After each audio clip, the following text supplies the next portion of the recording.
approach these wonderful people? Well, as a representation of how important the national trips are for the organization, you noticed yesterday with the revenue and how much they gave a diversity in the calendar year in terms of TSN events. Apologies. But the people who are making this possible are representatives of guides, coordination team, and of course working in the backstages to prepare communication materials and so on and so on. This is a big process. Usually takes around a month and a half at usual to prepare. Includes agency coordination, includes interior organization, then exterior coordination. So the trips this past mandate, ever since I've been responsible for them, have been interesting. There's one word to describe them, because we tried some new things, we excelled in some things, we discovered new obstacles in others. But yesterday I gave you the idea that we tried new facilities, we upgraded programs, and we will have to enforce some changes in the next mandate, if such trips have a coordinator, of course. But Andrea was present at, could you remind everybody which trips you took over? So I was communication coordinator for Great Varnaranga trip, for Balkan Spirit trip, and for the Escape to Varnaranga trip. And I was part of the volunteers for the guides for the Istanbul trip as well. So pretty active. You've been all over the place. Big shout out for Andrea there. Debbie, could you please remind us where you helped as well? Yeah, I was in the coordination team, let's say, for Istanbul, and coordination team for Varnaranga from far away, but I was there, almost.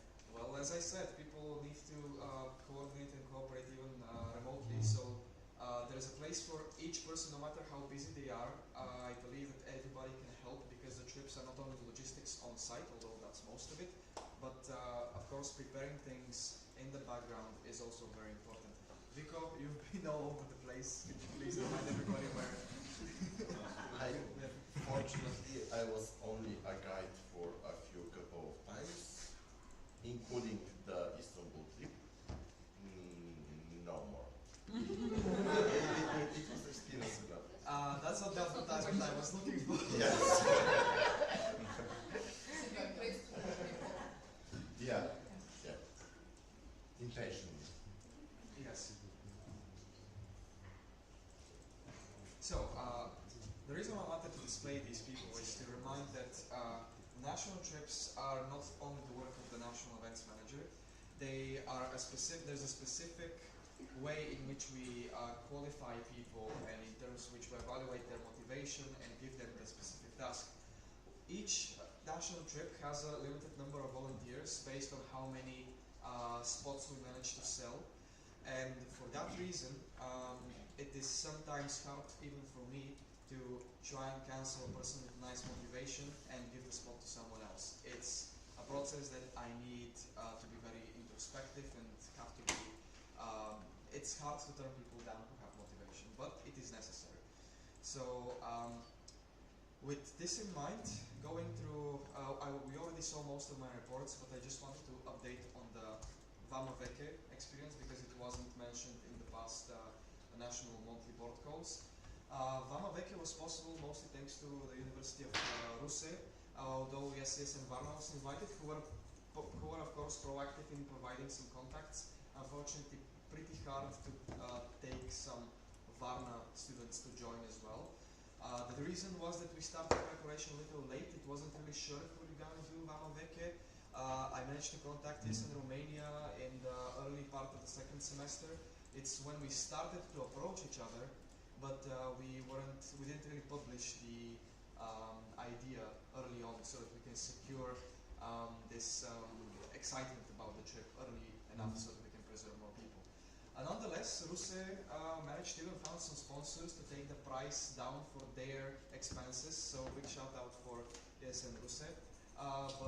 Yes, they found a transport group, they found a way to take taxes down for the insurances, because since this was our first ever attempt at organizing something without an agency, we had to be very careful with the money. Andrea was responsible for collecting the participation fees for the participants. We had to budget everything to fix every element of the budget, which is accommodation, transport, and insurance, of course. So I would not let any Erasmus student go anywhere without insurance, although that is somewhat a practice in other ESM countries. It's something that I cannot handle my heart for a responsibility. So it would be too much to take the stress for that. So yes, insurances are very important. If you want to further see trips happening, apologize. If you want to see trips happening for students, we have to be responsible and we have to take on good preparations in securing their safety and etc. For that reason, Vama Veke is a difficult task, not because it is impossible, but because it has to come down to budgeting and make it affordable for students. It is, we almost made it around 90 euros per participant, but for next year we have to evaluate with new partners, so with new transport logistics, so in case that happens, maybe we can secure it again, but I will open a working group later on in the beginning of next semester to see what motivations they are and how well we can scout and recruit potential, of course, if I am to be elected, of course, potential partners for the succeeding of this trip. But in terms of trips, again, I want to use you people to share again with a sentence or two. How do you feel about the role as guides and coordination team, and why would you mention that it is important to our, of course, network? It's something that I really wish to promote further on for our volunteers, because it's a big asset of the added value that ESN brings to our incoming students. If you could maybe try and put it through your eyes so that people can understand what it means to be coordination team, that it's not that maybe as it's not the challenge that people maybe consider. People sometimes are afraid to know what it is, and I really wish I could explain it all day, but it's not about me. Once again, as I said yesterday, it's about you. So I would welcome you, each and everybody, to present. So I will tell you for the coordination team. Don't be afraid to try and join it. For it doesn't matter either the winter or the summer semester for any of the trips. The coordination team is so much fun to work with, because you work with ITSO, you work with two other people, and you try to create something amazing for the Erasmus students. After that, you gather your team of guides and you help them do their work appropriately, and you meet as well new people, because it's not for me it's not okay to be every year the same guides. That's why I'm retiring this year. That's it. I will come just to see. But Pictures. yeah, but you meet new people and you work with them, which is the most interesting thing, and you have fun with them, not only work. And after that, you continue the friendship, or you build it more during the trips. So don't be afraid to go and try it, especially for the coordination team. I would love to see this year more applicants for each of the positions, because it's very, very interesting. And of course, you get to work with an amazing national event manager. Please. If that is the case.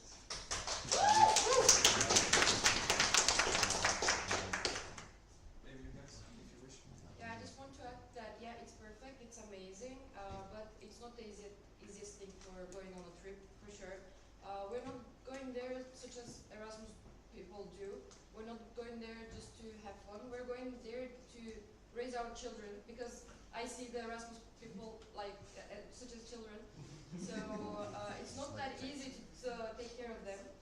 But as Ani said, it's amazing, because every time you learn new things about the place you're going to, you get to work with different people, you get to have your skills upgraded, for sure.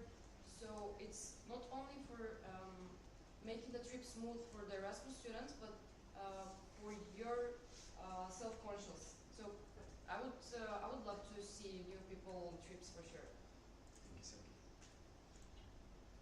I'm scared to hear you. Sorry. As fortunately only a guide, the thing that I can say for sure is don't look at your phone while you're trying to explain anything, because they can see you and they can have opinion. The kids. They're kids. They are not people. They are not whatever. They are especially, yeah. And you have a firm hand, and you need to have people that can be wild enough to be here. And you, in the perfect scenario, pretty please read what was provided beforehand, that you need to talk or whatever. At least know where you're going. At least, please, no. Thank you, Vicky. Actually, Vicky makes a nice reminding about something that we have in store that we upgraded since I took over for the national trips. We created a very adjusted and improved database with cultural information, tourist information, mappings, locations, and of course we already have everything on spot. You don't have to create something new. You have to use whatever is already put there, and you are free. I am liberal on this matter. You are free to improve it. You are free to, of course, add something, because sometimes I even met many of you who were already either born or lived there for quite a while, or spent some time on a vacation, learned some extra things. So although yes, I love being the walking fact guy with the very random crazy story about some grandfather who arrested a snake at that random place or whatever. It's something that's much more than that. It's not about the facts. You're not just a walking fact checker and teller. You're telling it with passion. And something that I take dearly in my onboardings is trying to share the passion with the volunteers, so that they can really not just be there and tell stories, but live them with the Erasmus students, because it's all about remembering your stay here. This is the national trips coordinators are something like ambassadors for Bulgaria and the Erasmus students, and this is a job that I dearly take to the heart. So I'm sure that whoever takes on such an opportunity and such a task, at the very least, I have to see that flame in their hearts for this. And yeah, but in very brief conclusion, because I have 5 more minutes. Because of these trips, ESN has added value, and they cannot happen if we don't have applications. We have had a lot of applications last year. Dearly encourage for this to go on. If a national events manager is not elected, or something happens, or something is not possible to handle, I will keep on supporting the people who, or the board, who will try to evaluate these things, so prepare them, because it's a job that cannot be left to be started over. There is already a lot of homework done that I would love to see further develop and improve. So keep in mind, despite the difficulties or anything, there is always something that has been prepared. If something goes wrong, there's always something to work with. And national trips already have that good amount of materials that are already prepared. I would like to use the remaining minutes, if possible, for questions about a specific trip.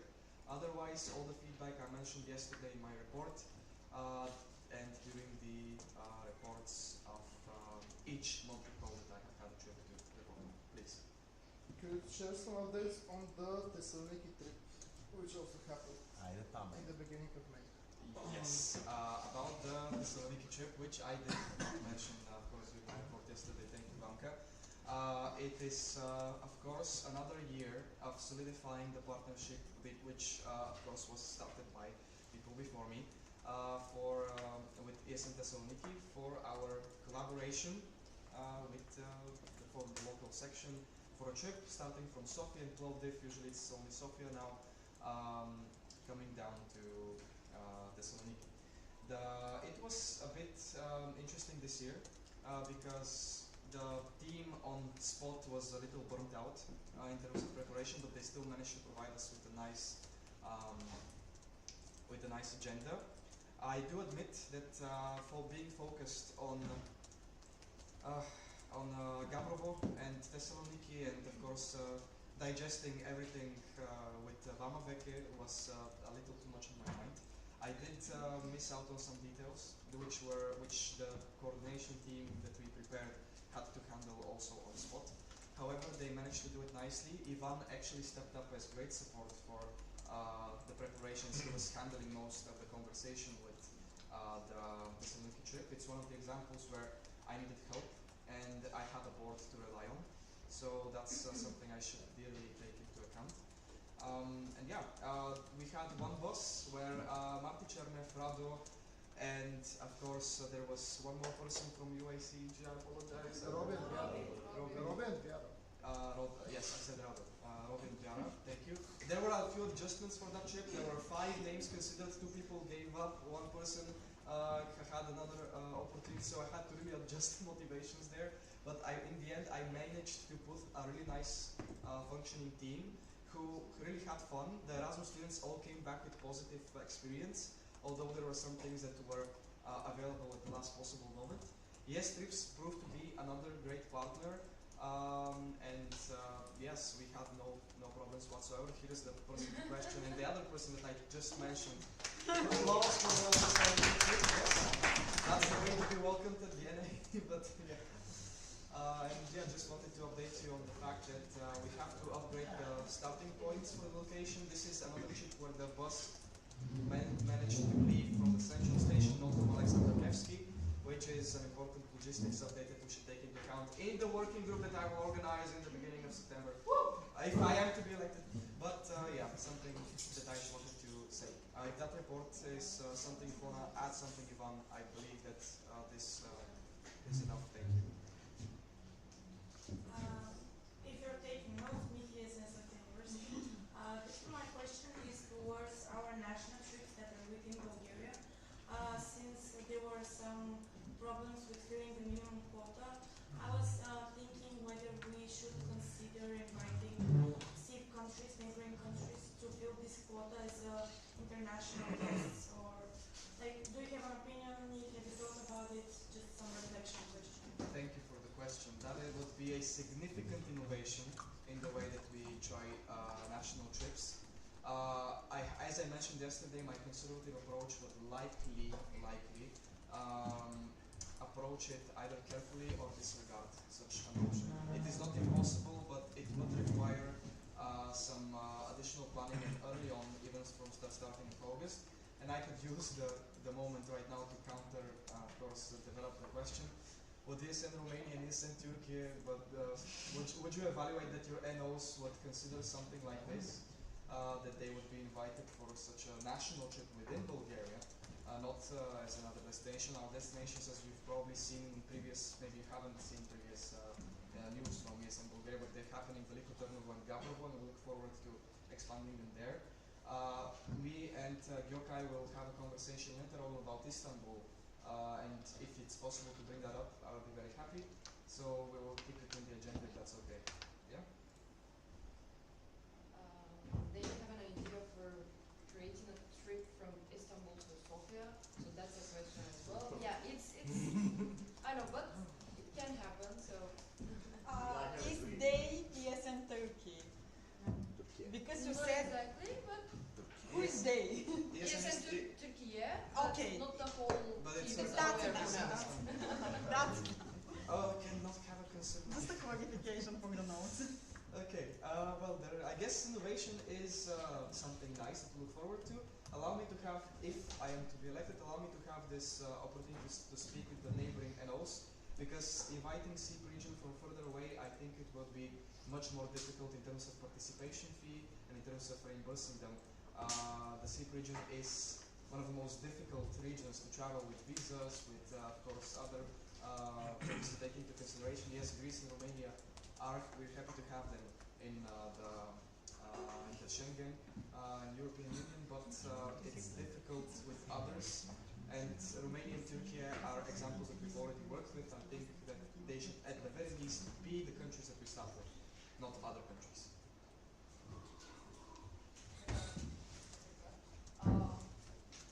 Something that I want to say is give a big shout out to 2 volunteers, 2 guides for each trip that did an amazing work that I think you should give them a very big applause for the motivation and everything that they've done during the trips.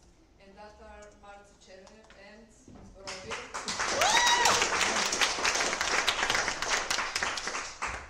They were amazing on spot. As well, Robbie was in an international trip as well as a guide. And they are amazing. Hopefully the next guides are as good as them. Okay. Yeah, just to wrap it up, conclusion time, it's a big responsibility, do not take it lightly, it's not a trip that's just for fun. You're there to represent Bulgaria as actual ambassadors, not only of ESN, but of your country in front of foreigners. This is something I want to underline. And take it into account. Thank you to everybody who already participated. Please, others who haven't yet, participate next year. You've seen that it's a nice revenue for the organization, and everything else is available in my reports of all the 5 national trips, which I'm happy that for the first time in a while we have managed to do it. ESN Bulgaria is currently on the top in number of national trips, I think, but not in revenue, of course, in number. Doesn't matter about that. It means that we have the energy, and that proves that we can do it. Thank you to everybody.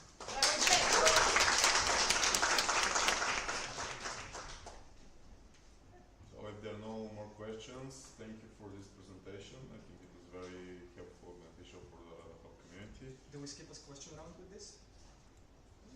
But they That was the question. Yeah, That I was the was just question. going to integrate it within my presentation, Yeah. so that we don't have to.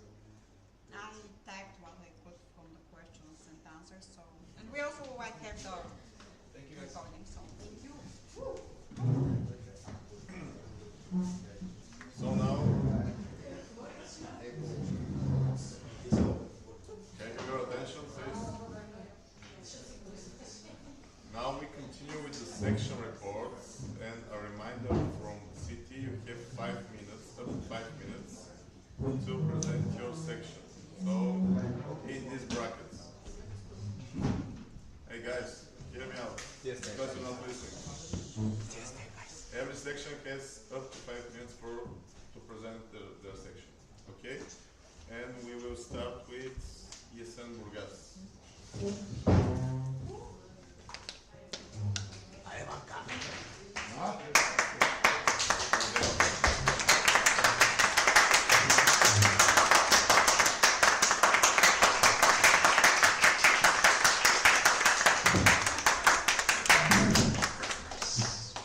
Okay. Hello everybody, my name is Varnaranga and I'm the event manager from ESN Burgas. Maybe some of you know that we are a kind of new section because the Burgas section was revived recently.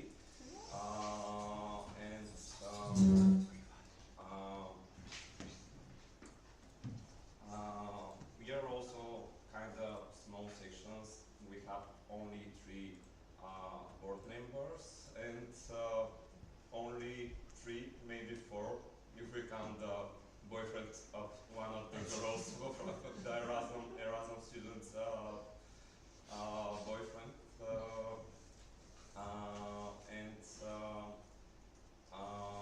Actually, we experience some difficulties into bringing the section into life, and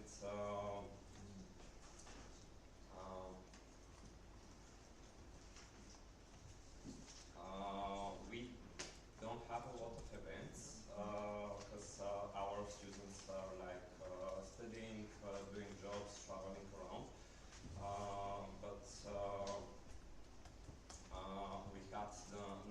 training in Burgas, which I want to give special thanks to Ivan and all the organizing team behind it, because it was amazing to see so many people from Bulgaria and also the Sea region coming to Burgas, which is maybe you know it's not kind of developed as a student city, and there are some efforts to make it this way, and maybe I should tell you some of the ideas to popularizing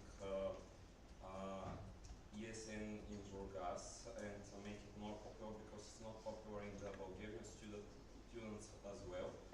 And we have some difficulties to speaking to the international student offices as well, because they don't want to give us the GDPR of the, maybe I should have mentioned that in Burgas there is a faculty for medicine, and they have a course with international students that study there full time, and we want to bring them to the ESN program, but we have difficulties with speaking with the international student offices, but some of the ideas to popularize it, and now we're having talks with the student union in the St. Azotarov University, is to do one presentation / quiz with the Kahoot to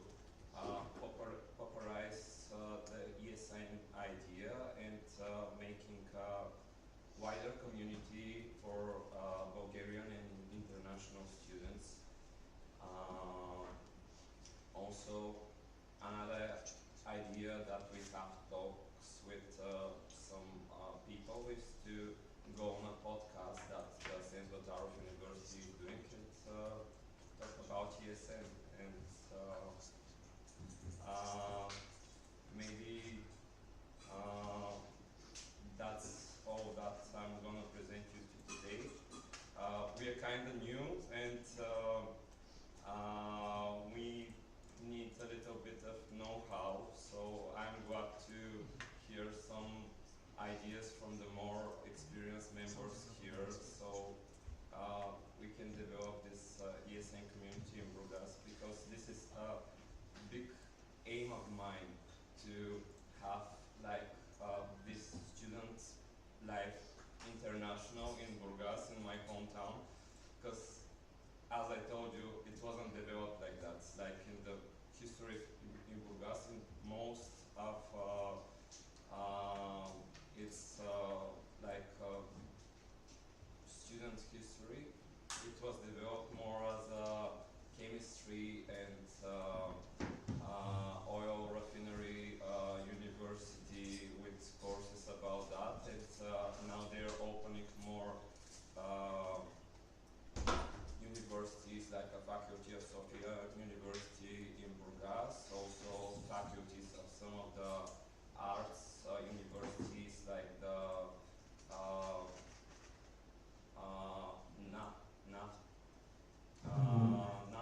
National Academy of Music, the National Academy of Arts, and also the National Academy of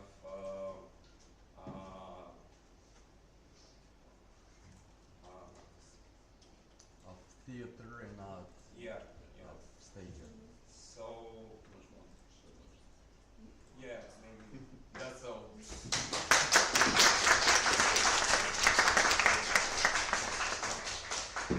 Okay, thanks for the presentation of ESN Burgas. Now we welcome on the stage ESN Varna with their presentation.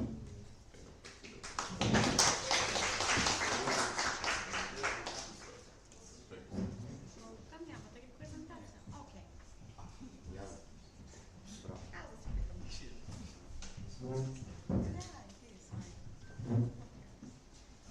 Good morning, hi everyone. I'm Georgi from ESN Varna. I'm the president of the section. This is Adam, a very, very active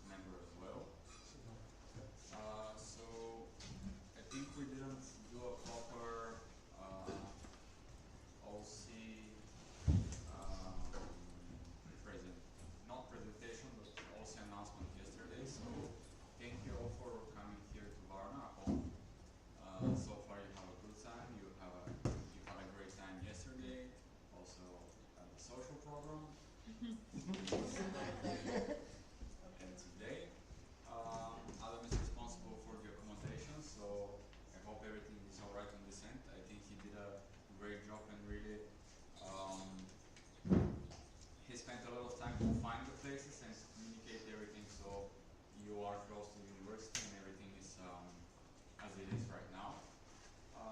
I was responsible for the venue. I think the room is okay, although I had great issues with the IRO. Yeah. But yeah, thank you again very much for coming. And about our section reports, since the last NA, we did a few events. I think we did karting, we did karaoke, beer pong. Yeah, also, yeah. So the kids also participated in making new events. It was their first time, including me. I did my first event back in May. It was very fun. Was it the Olympic game? Yeah, it was the Olympic Games on the beach, which I wish we did it again this time or these days, but we don't have much time. But yeah, that was As fun. the weather got better and better, we started doing events at the beach volleyball, other beach games. We did there was a dinner at the beach, I think, like on blankets. Picnic beach. There was international dinner. I said about the beer pong, karaoke, flanky ball.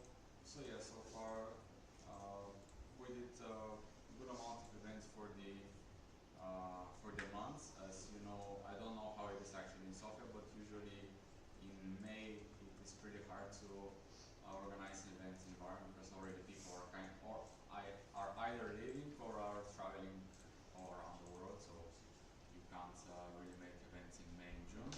But I think we did all right, and we managed to help with organizing the national assembly, so I think it was fine.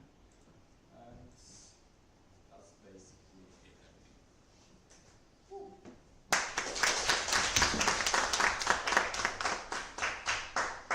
Okay, thank you for your presentation. Now we'd like to hear some words for their section from ESM Electron.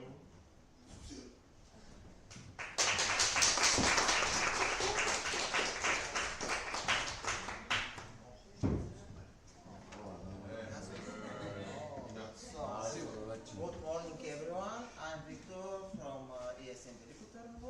We have a presentation. Today we were on time, so please all of us be on time for the next session in NA.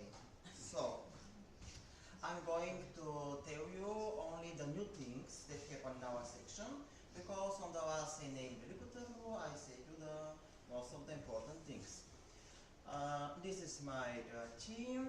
You can see Lubomira. Lubomira is my vice president, Monica my sister communication manager, and Maria is our secretary.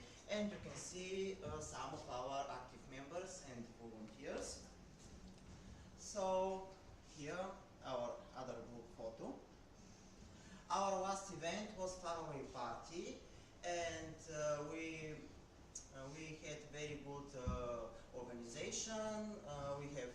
We prepared a catering, special certificates for all participants, like party animal and something like this during the semester.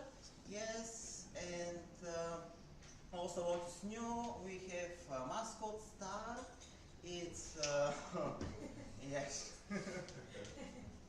Something others, we have a merch products like badges, pens, wristbands, and socks.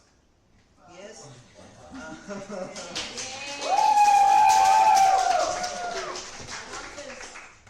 Другия път ще имаме и underwear.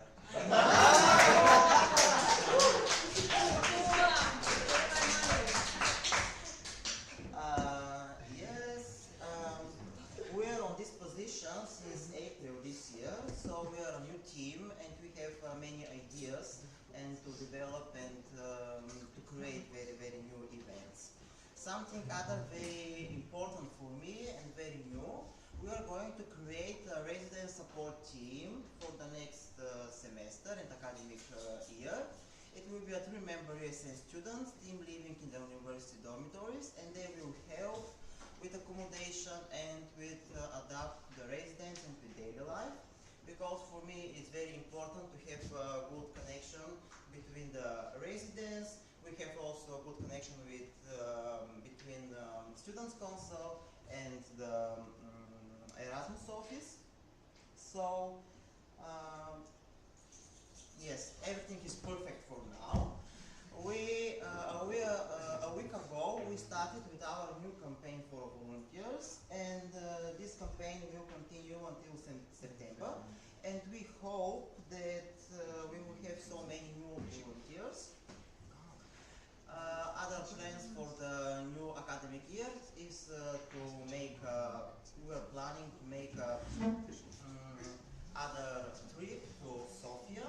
I made it in March and it was perfect. For the first time I organized a so big event with ESN students. We also want to organize some events with ESN Ruse and ESN Varna. So, north of Bulgaria, yes. And yes, for the last semester we had 72 Erasmus students from different countries, and it was a really fantastic time for me and for my team. This was my presentation. It was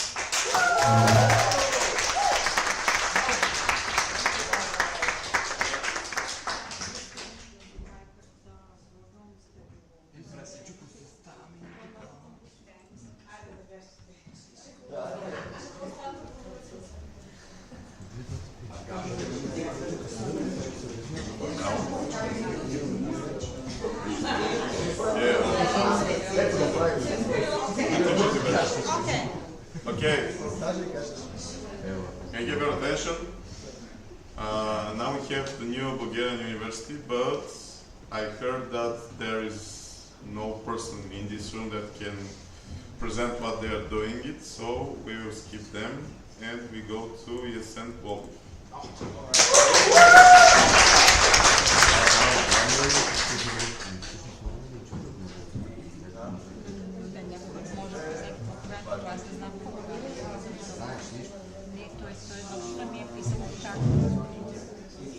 So, hello everyone, my name is Thomas, you may already know. I'm the events manager currently of ESM Plovdiv, so that's why I'm going to present the whole section. I'm the only representative who's here right now, but even though over here you can see who we are and how we are separated, you see the names. Some of the people do different, like there are people who takes 2 positions at once, just so we can have the full board. Honestly, we have one new member who is Leo, which I'm going to speak about a little bit more later on. So, what was the key objectives of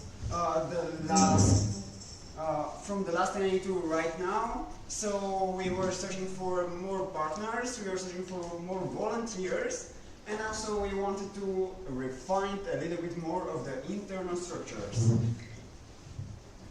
What do I mean?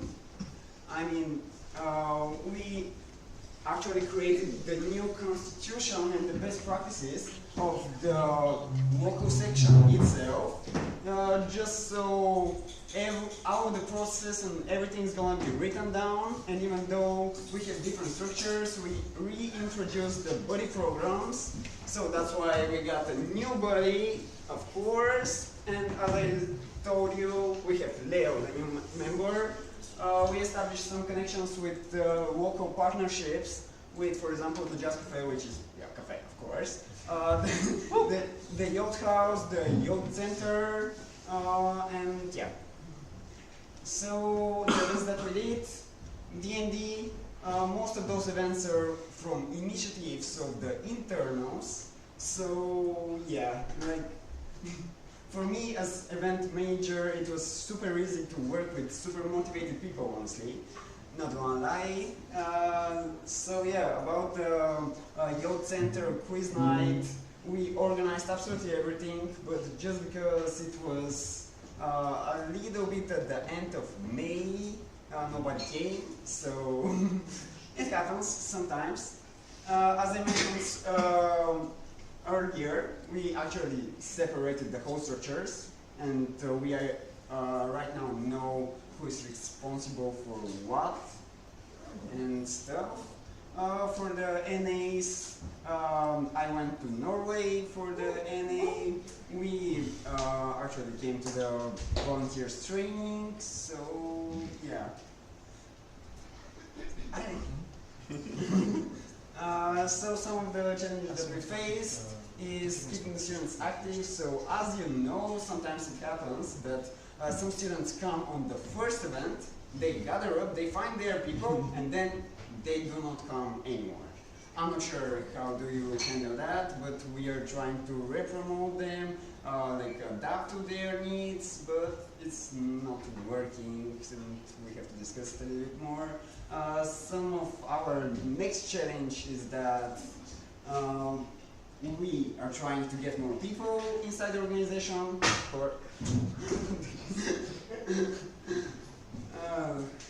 And also right now we are working on finding a new office. As I said yesterday, we are in communication with the municipality of Plovdiv. Like right now they are rejecting us, but we may continue to search for that. So yeah. Like the key takeaways of this is just the good structure, as I said so far, leads to the better results. There are many grant possibilities because, as we said on our previous report, we actually won a grant. Universe, if you have ever heard of that. Yeah, and as I said, ESN is giving you lots of opportunities to travel, to explore more, meet the people to your desired destinations where you may one day live, who knows. And of course, as we said, we did lots of collaborations in between, mainly with Sofia, but we are willing to do more with some other sections. For example, we started some communication with ESN Burgas for example, an event, but it didn't really happen. So yeah. Our next objectives: strengthening the relationship with the IRO, finding more partners, and more volunteers, of course. And that was it.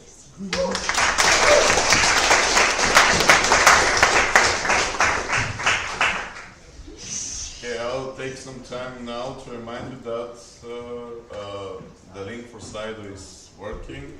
After that, we have question round, so we can start typing your questions to the sections.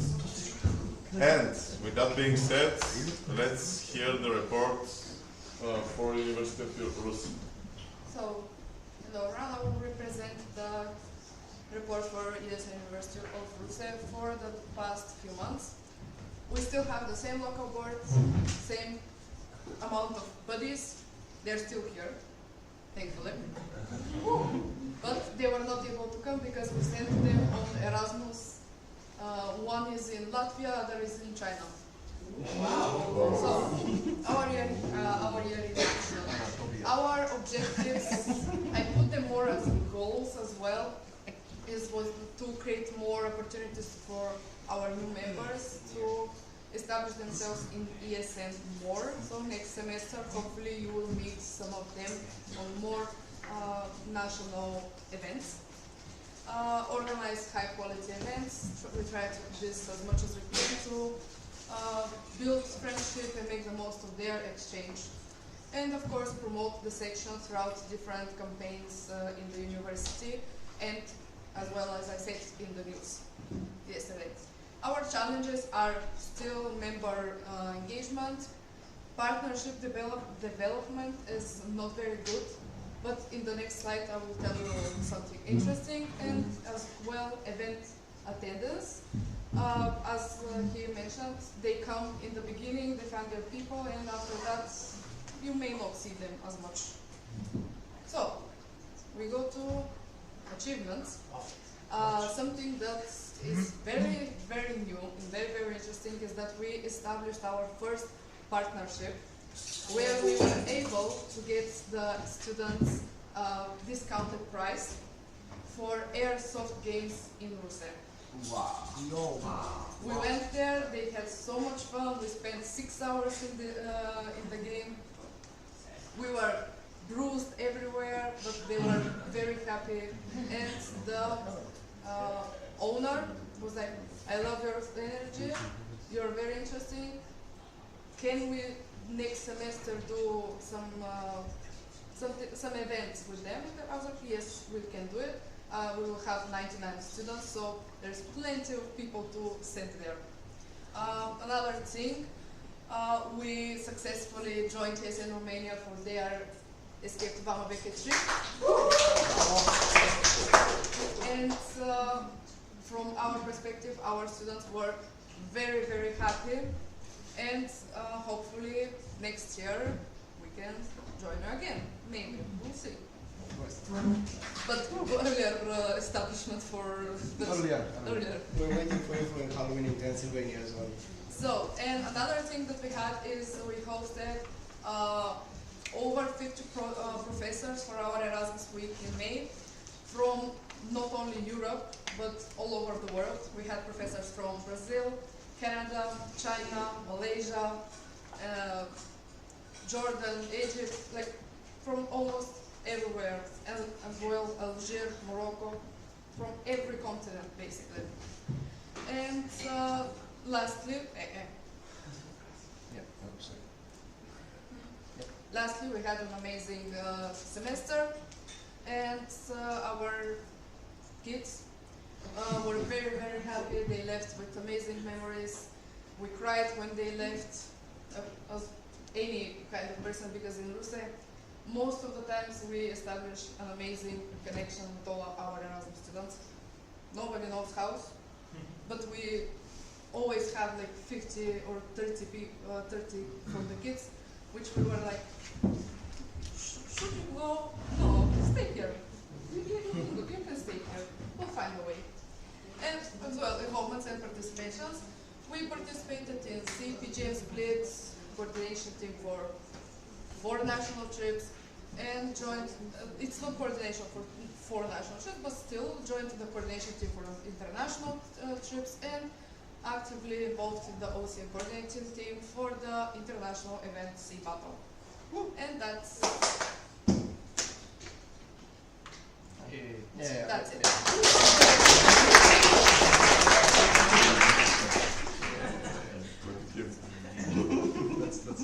Okay, thank you, Andrea. I use it all the time now. It's time for ESN Su.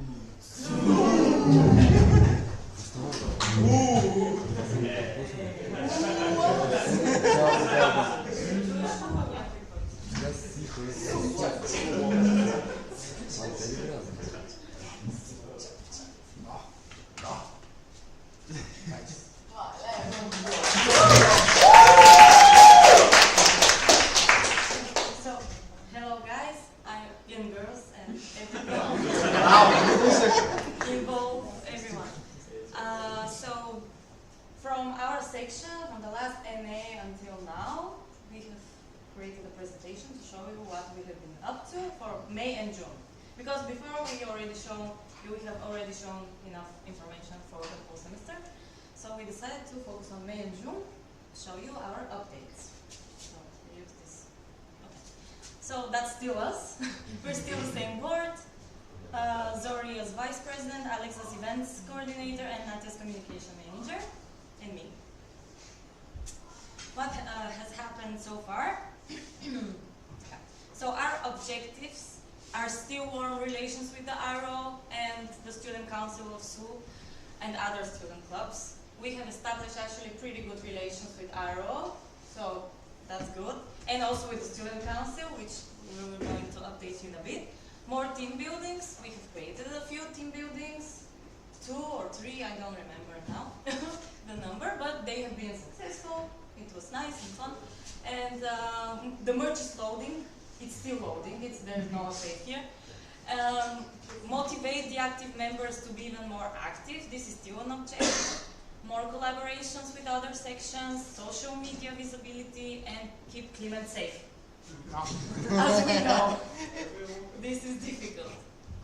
So the challenges we have faced in May and June are that declining interest of participation in May and then in June almost Alex will tell you if you're more curious, but yeah, I think we all know. June is just a month where Erasmus students are leaving, so almost no participation. And exam session, which was a challenge for us. Takeaways we have: more collaboration with other clubs to reach more people, engage our volunteers, and more events at the beginning and less but quality events at the end. These are our takeaways from the past 2 months. Because the last months, as I said, very difficult to engage not only Erasmus students but also active members and also members in general. So we decided that the good takeaway from this is to just create more events at the beginning, to engage them, and then at the end, less but more quality events. And achievements we have, so since the last 10 a.m. up to now, 8 events, which there's one new, which is climbing with ESN, so thank you Alex for that. The event with the Student Council Intercultural Evening that I told you about last time was successful. It was great. It was wonderful, actually. We're very happy. We have talked with the Student Council that we're going to have again the same event at the beginning of the next semester, so you're all invited. Then the team building was great again. So we also established a partnership, Sofia University, with Unidorm, which is a private dorms situation, because we don't have enough dorms for everyone, and IRO, they asked us if we could actually establish a partnership with private dorms, and they gave us Unidorms as an option. We talked with Unidorms.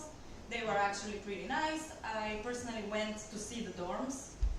Pretty nice. I actually said, can I live here? Because the rent is way better than what I have seen in Imoti BG. And actually, I can if I want, but I don't want to. So, but it's pretty good. Like, the dorms are pretty good. And we have one new active member, which is Victor, here sitting with us.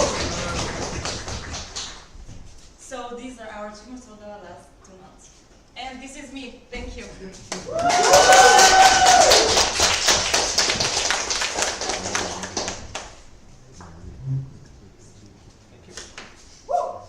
Thanks to for presenting your and now it's time for ESN UACG.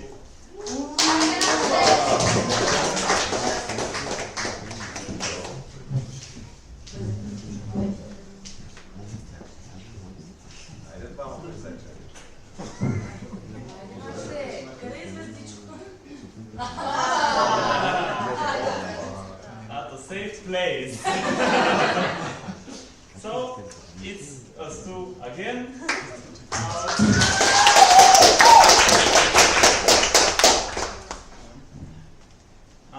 Since the last training, we're still the same board, obviously. The same people. But we're still the same active. Oh, actually, no, we're not the same active members because Joao paid his membership fee.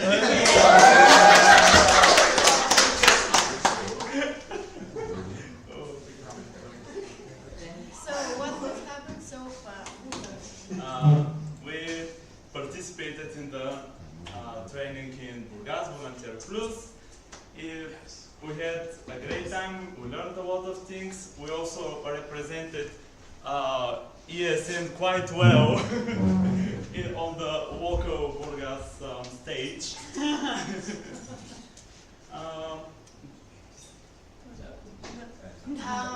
So we are really happy to share with you after several years to work with the Student Council and work together on few initiatives. We're really happy to announce that we were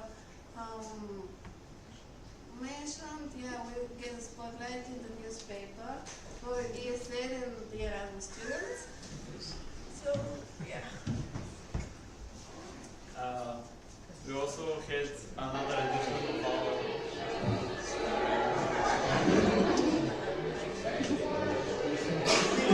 we also had another edition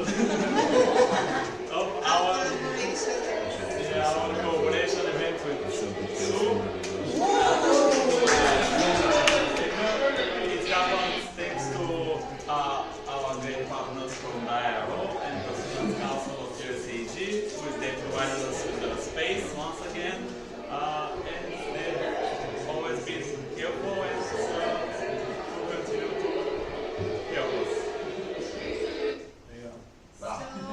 The event,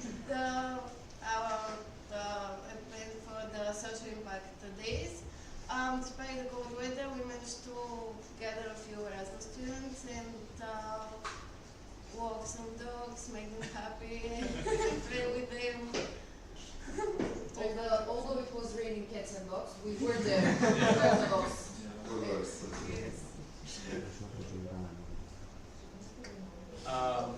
Another edition also of our newest signature event, the Total Erasmus Paint Your Bag event.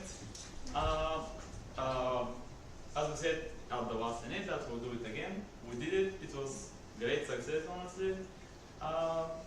And we'll obviously continue to do it again in the future. And thank you.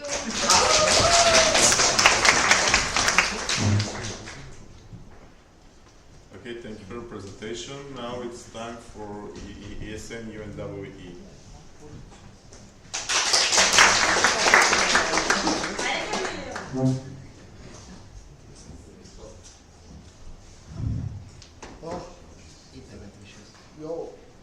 So, hello everyone.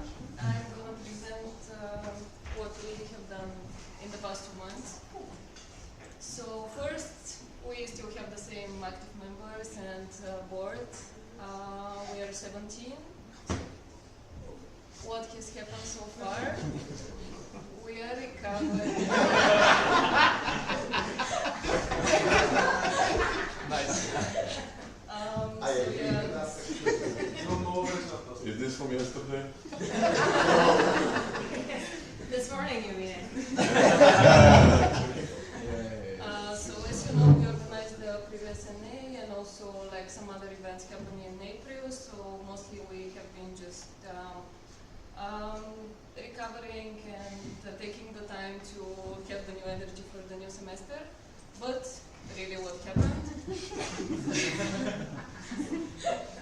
So we are currently working on the new semester, which is a new thing because before we have been starting the organization in, let's say, August and in the beginning of September, and now in June and July we already sent a report for the previous academic year, and now we are starting with the whole organization of the new semester with the buddies and the new Erasmus students. And we already have the buddy forms, the charts ready, and we will be sending them soon to the Erasmus students. And we are selling merch. It can be better, of course, but we will see how it goes now with the new semester because the Erasmus students were almost leaving at the time that we started selling it. So we will integrate it in the new semester. And we have been to the national training. Yeah, mostly the thing that we will do now is to start I forgot the word. Recruiting new bodies and just preparing for the new semester. That's it.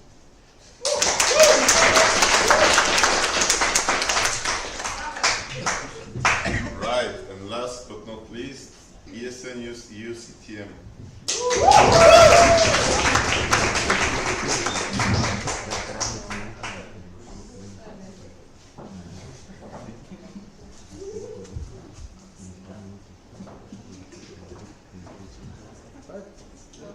Hello guys, I'm Petra and I'm the only active member of the section. Today I'm going to do the report of our section. So, currently the board is still the same. We have Boris as the president, Enya as the vice president, Radi as the communications manager, Anya as the event manager, and me as the only active member of our organization. What happened so far, ladies and gentlemen? Before, we recruited to have new members like me. we wanted to have more events, we wanted to be more active on social media. And in fact, we are actually active on social media currently.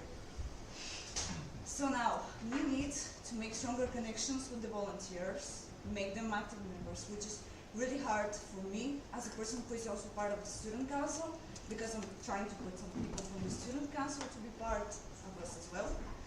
And they don't want to do shit because they're lazy sometimes. For that part of the most visibility, we did it. Education volunteers from the ESM culture, we're doing that as well. Challenges in the section. Well, most of our Erasmus students haven't even shown up to the university at all. Like, they say, okay, we're going to be at the university, they do some stuff, and then they're gone for some reason, for the whole semester. We haven't seen our Erasmus students for a while. And the other thing that we are not able to do is the measurement of our resources, because we're still really bad at doing that. And takeaways that we have as a section: we're always stronger, we're the best section, we're the only powerful women section, and we believe in that. And we're always stronger together, and nobody from us will ever decide to leave ESN for any kind of reason. We love ESN so much. Our achievements: we have 7 new volunteers. Somehow, new to active members, and we organize multiple events, such as the yoga and bachata classes that we have. Those are the international events. See 2025, we had representative as Bo and Ani, and also the split trip at 2026. Thank you, everyone.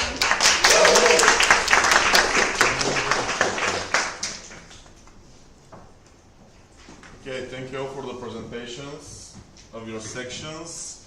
Now it's time for question round, and I suggest all the representatives come here because we have only this mic here for the for the live stream. So can you come here, represent the sections, and then we continue with the question round. Yeah? Don't be shy. Don't be shy. It's only 20 minutes, so.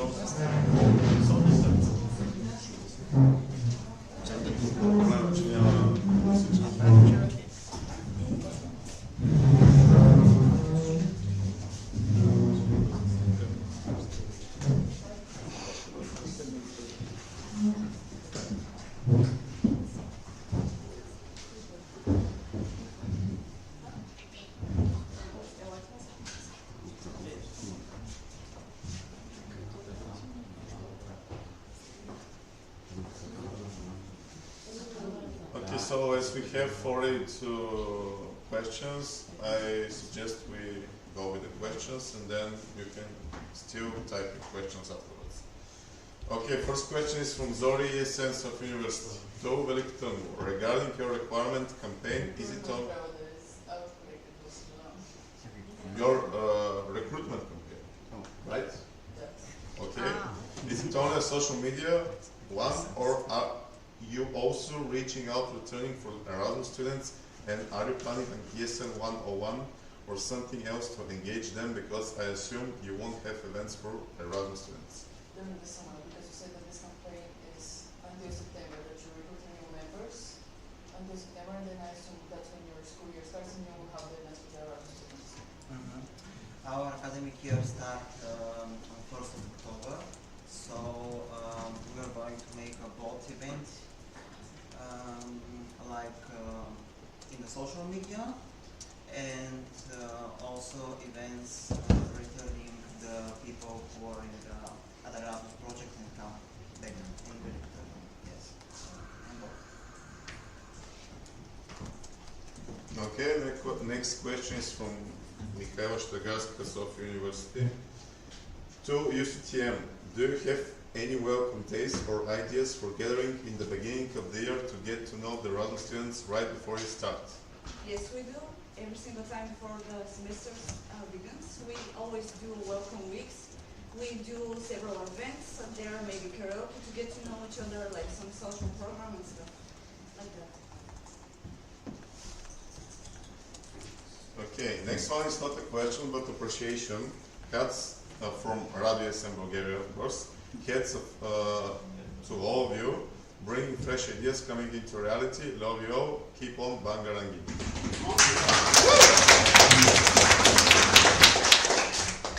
Next question from Mihaela Shtagarska, Sofia University, to all Sofia sections. How would you manage for the next semester to collaborate even better? Sofia sections? Well, we already did the collaboration with Sofia University, actually. The Turleka project, I think. And we actually plan to manage and to do so many different, like, kind of events with different sections. If there will. Any other suggestions from other sections, from Sofia? Yeah, I mean, we're cooperating quite well as is. I mean, things are on the upward. We're making more and more events together. I think we'll continue to work like that. Yes, we will continue collaborating, the same as always. We are always collaborating with Westlake for their venues and their ideas and everything. We love sharing ideas with them. We also had, for example, the climbing was with UNSC. UNWE. And then with HTML. UZTM, thank you. I mean, we collaborate pretty well, I think, in between the sections, so we're going to continue collaborating. There's no one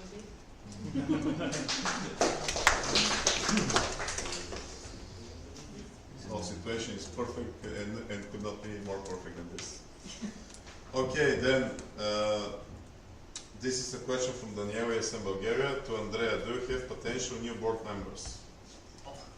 We actually do have potential, and I'm in the talks with her if to give her the position of communication manager, but she's still a bit not very confident to join. So in the next semester I will be talking with her and recruiting new people as well. So I give this position to. I'm not only talking about your position, but in general, because in Russia, I think you and Ceco have been board members for quite a long time. So in general, do you plan to recruit new people to change you, or just fill the empty spots next year? For now, we're trying to fill the empty spots in the board because we still have a few that are vacant, and for me that is the priority to find new people for the board as well, but as well active members in general volunteers. Okay, I see duplicate questions. So it's a question from Joku, ESM Bulgaria, to merge owners, so all sections with merge. Absolutely fantastic to see, not complaining there are not enough merge sessions or postponing it for different reasons, but just going through with those. Do you need the support of Hayes financially for the manufacturing of the merge, or did you fund it fully through the section? Hayes, meaning the university or whatever thing is related to student councils. I can go first. So for us, we actually haven't talked with the university about this. We decided like our first strategy is just to have the merge and order on demand to see how it goes. And then like even when you're ordering, you know that you're gonna receive it at least after 2-3 weeks. So I think for the new semester it will be okay because people are just coming, so they're not leaving soon. They don't mind waiting a bit for it. And then after we see how the first semester goes, we can order more work or like potentially talk with the university to fund it. But we are just trying now for the first time to see how it goes.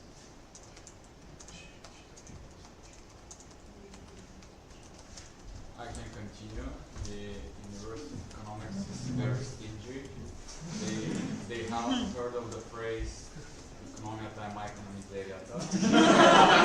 So, as you already saw, probably we don't have toilet paper in the toilets.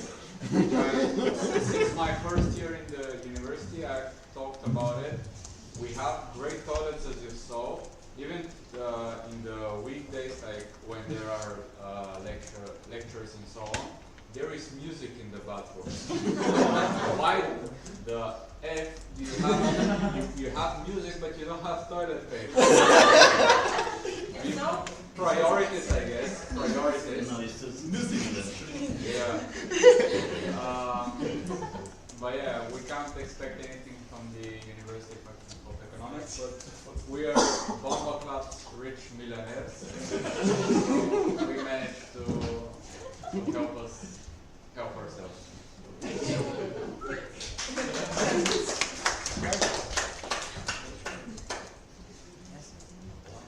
About us, we decided alone to make these things and merge, and we didn't need the support of the university to help this. So how did you, how much was it? How costly was it? Can you elaborate? Did you fund it only from the funds that were in the section? Yes. Uh-huh.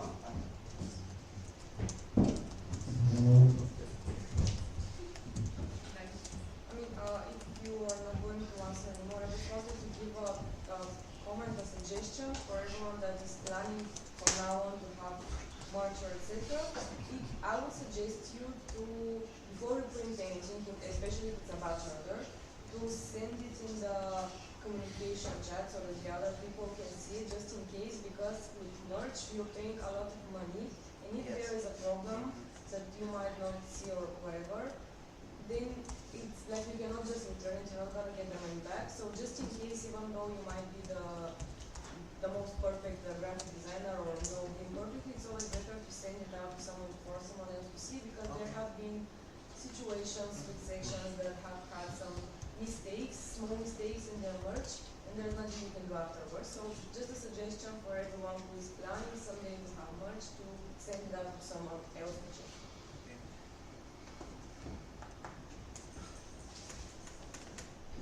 Okay, that was a nice remark from Dani in Bulgaria.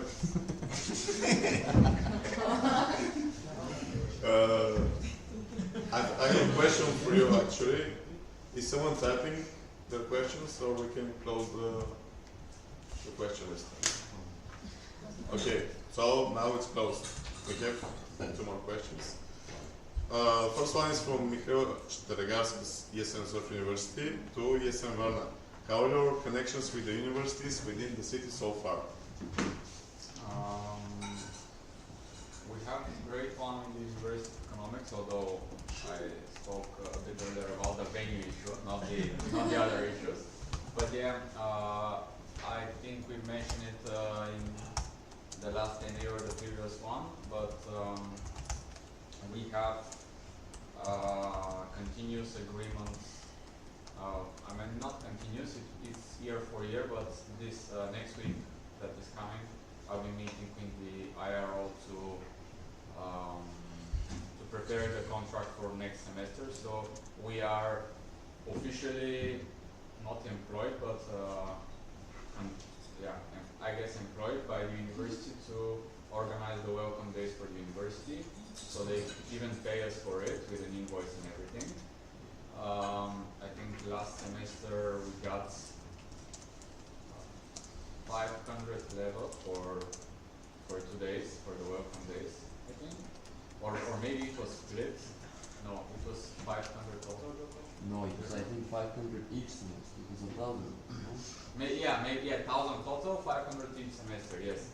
So it was good, and this semester, because they were really happy with what we did, like really happy. I got 2 calls from different people after, like from the university after the event, and as well from the head of the IRO, to say how pleased they are with our work, how they felt the energy, and they saw the Erasmus students are that the Erasmus students also had a great time. So they are pretty pleased with what we did, and they will continue to work together. And this year we will be able to negotiate for a bit better deal. So it's going great to the University of Economics. The other universities don't have that many students, so even though, for example, the Technical University, we have great connections with them. They're always pretty responsible with whatever we need, and even though they're smaller, I think financially, apart from the Welcome Week, they're more eager to help us with some, for example, the section fee and stuff like this. They're great. And I would say we kind of, because there are 5 universities kind of in Varna that have Erasmus students: the Economics, Technical University, Varna University of Management, the Varna Free University, and the Naval Academy. The Medical University have maximum 2 people every other semester, not every semester. We don't have a really good connection right now with the University of Management. I think they're a bit, what's the word in English? Not many. Yeah, I guess. Yeah. Each time, I went a few times to try to speak, and like I went with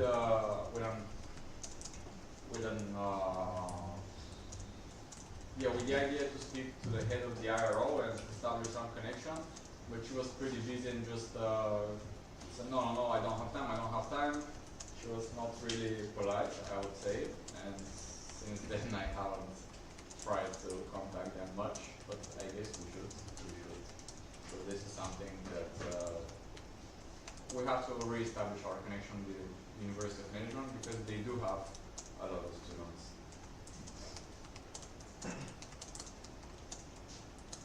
Okay, thanks for your answer. Normally, we would not ask questions from anonymous persons, but I think we can make an exception for this. So, Sofia University has toilet paper that doesn't have soap. Possible collaboration with TSM? For sure. Doesn't have Yeah. Can someone make a photo of us signing the toilet paper? Wait. Okay,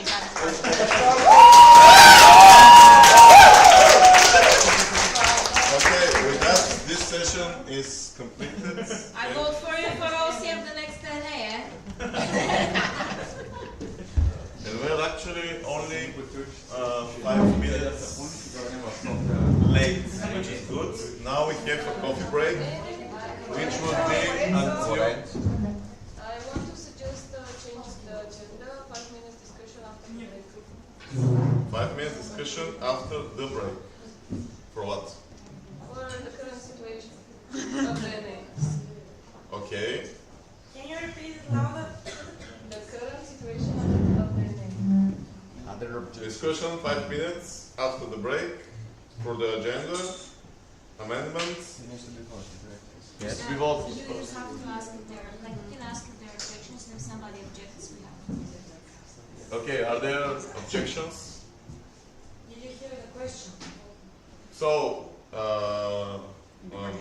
SNU and WE suggest that we make what was it?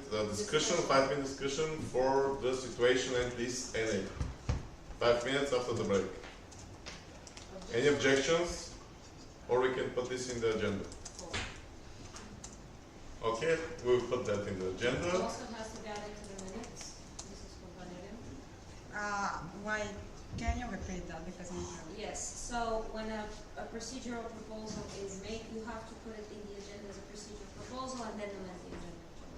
And then also put the voting results according to the forum that was. Yeah, that I have, like I'm currently. Okay, yeah, we can talk about it.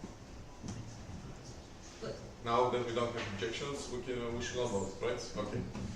Then now we will get a break, coffee break, and we'll be back at 11:45. Please be on time. Otherwise the discussion will be longer. Да, когато се прави процедурно предложение, трябва да го напишем в... Да. Мисля, че написала съм нещо, което... Да, окей, може да процедурим да... Да, добре. Можеш да напишеш долу или имаш степен.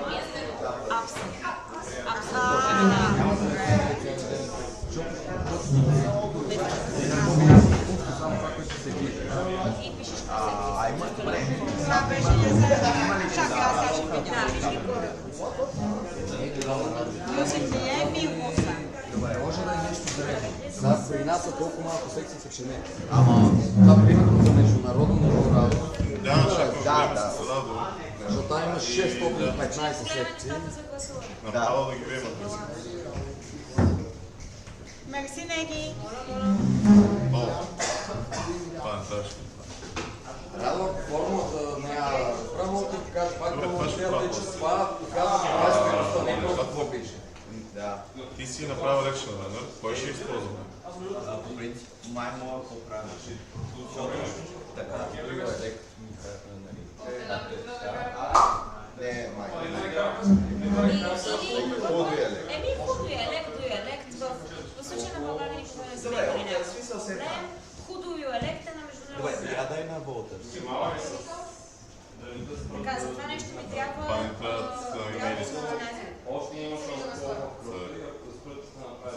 За тези неща, които правим, трябва предварителите на гласуването. Когато проверявате резултатите, трябва да... Принцип на всеки... На резултатите е ясно, но защо сега да... После те го покажат, това са процентите. Не, той трябва да си направи нещата, нали си?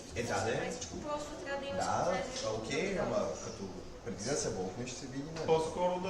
Да. Като се направи това, защото ние преди гласували там, след като е пазата, ще трябва да направим преди гласуването, ще трябва да направим това. Ние не сме събрали имените, предполагам. Има ги в това. Аз ги събрах. Къде? На имейл. Защото никой не си написа в това. Много е първо. Ти не можеш да ги вълниш преди да гласуваш. Тоест, как трябва да се импортне? Като таблица или? Ти трябва да можеш да експортнеш от предно гласуване и да импортнеш отново и да промениш там. Добре, айде. Не, чакай, я си на моите. Това е election да. Добре. Защото на моето има някакви. Тоест, вече са сложени поне. Не, ако има някои сложени. Ако твоето е готово, не е готово, само липсва Бургас. Така е по-добре. Да, Бургас липсва. Писането е с така абсолютна стойност. Цифрова.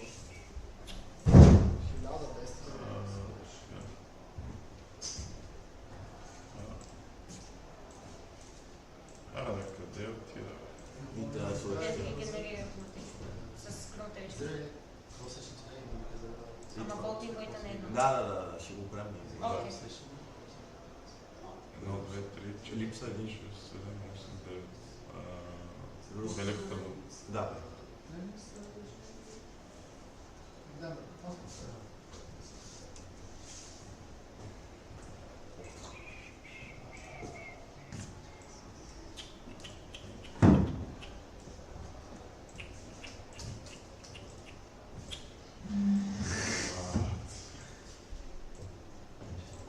Ако искаш да направим само имейлите, под ще оправим лейте.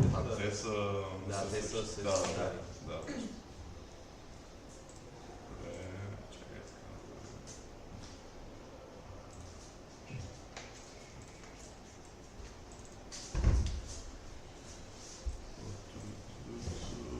Невел, Виктор...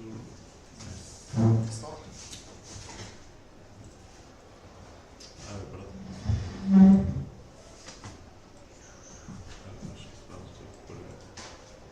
Става.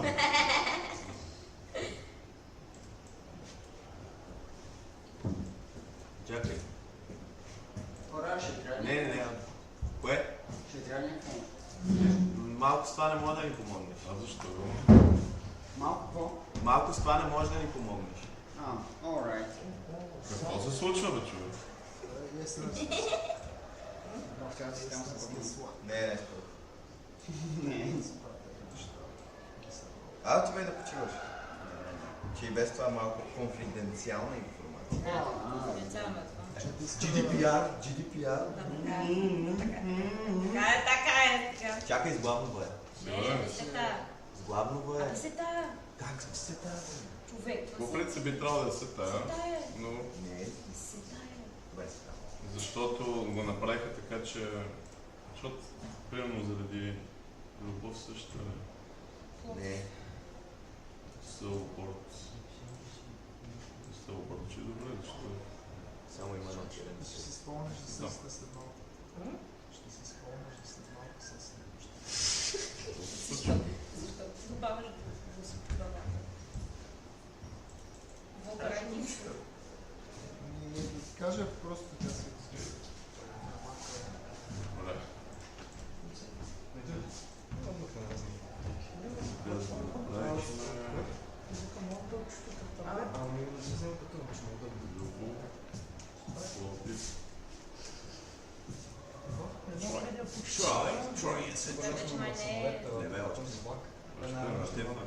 Не слуша презентацията. Що не слуша, бе? Габи Лева слушате ли? Не, Мартина Николаев. Всеки път различни. Що Мартин Николаев е гласувал последно? Всеки път различни. Как Мартин Николаев е гласувал? Беше Керевал си и Беби. А Кари гласува миналия път. Добре, значи това е, не знам. Събирате Варна е Ганчи. Защото май това не събирате. Америка, защото нямаше това е същия. Ти сега го сложи. И Бургас сега го сложи. UAC. Габи, как ще използваш да бъде Беби? Просто не, в смисъл ползвам Gmail, ама Gmail ми е следно по-важни неща. Да не ми се спами. Аз защо суборд тук? Трябва ли ти? Защото преди може да се гласува в тя. Трябва ли ти? Аз? Не, аз. Не. Кажи, бе, къде си, бе? Гуна. Колко време имаме? 11:45. 15 минути.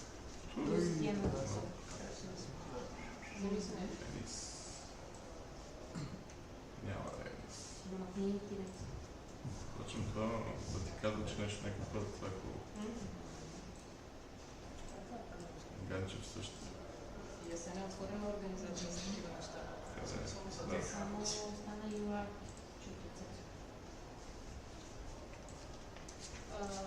Да ти кажа, може и малко.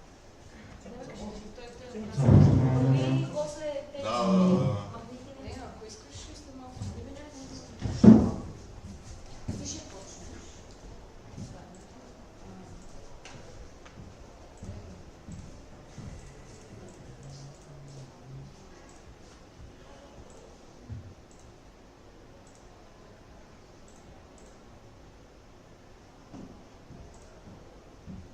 Как е Ванка? Добре.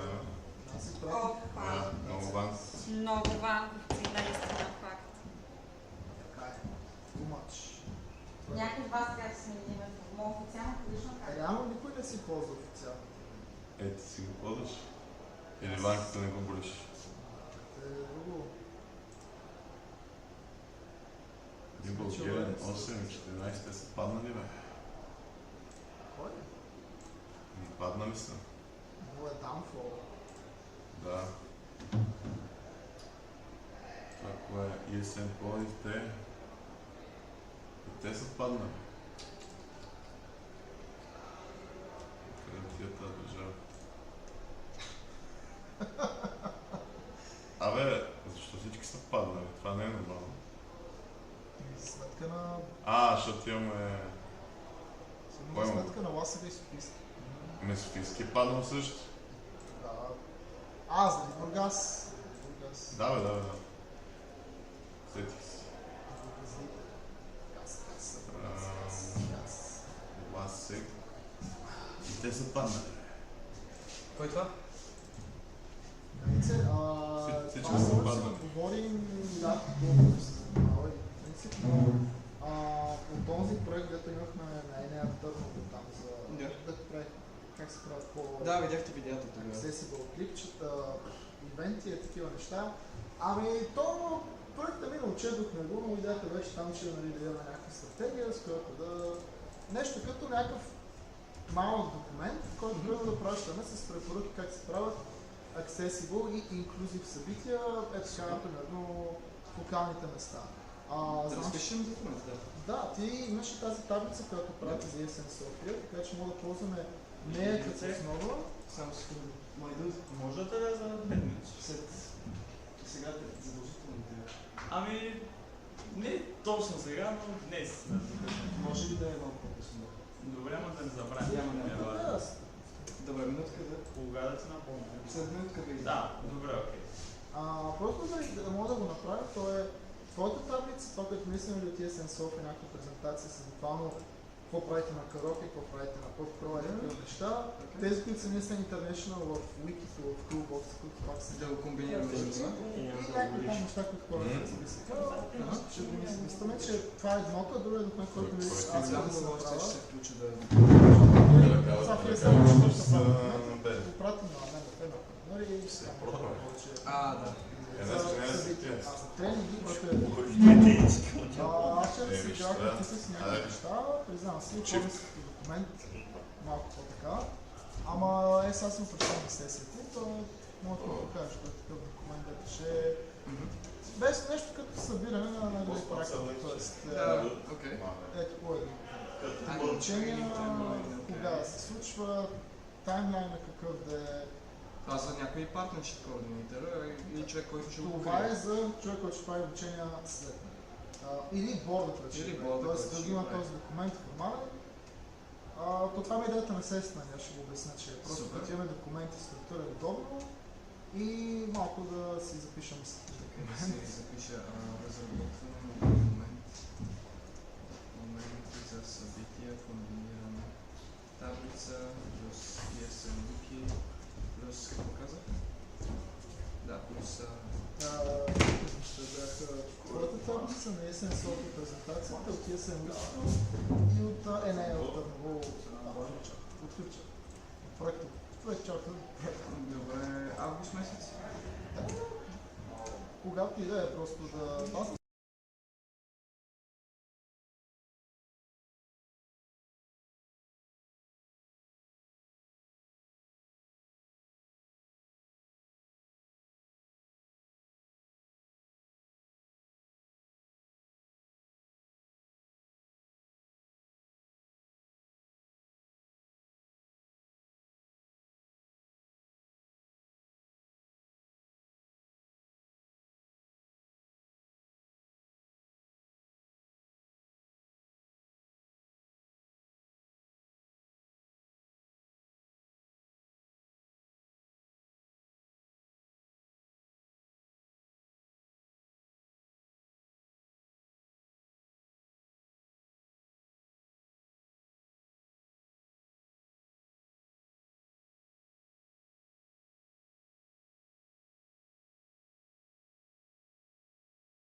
continue with the proposed session for, yeah, you can tell me, hey, what's all about? First, I'm gonna do a small disclaimer for the English speaking that it's gonna be in Bulgarian. I'm sorry about that.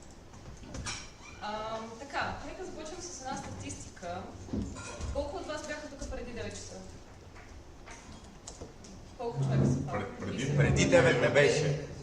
Извинявайте, преди 9.30 днеска, 9.30 беше. Горе-долу колко човека са това? Аз ги преброих, че бяха 15. Така. Колко от вас нощи бяха на социалната програма? Повечето. Така. Ами, смятате ли, че първо каква е причината да сме тук? Това е дискусия, така че нека получаваме отговори. Каква е причината да сме във Варна? Не. Да. Тук на сесия. Да, точно така. Да, кажи. Доколкото знам, логиката е била, че ако е било в София или някакъв вътрешен град, то не е до морето, никой нямаше да дойде. Да,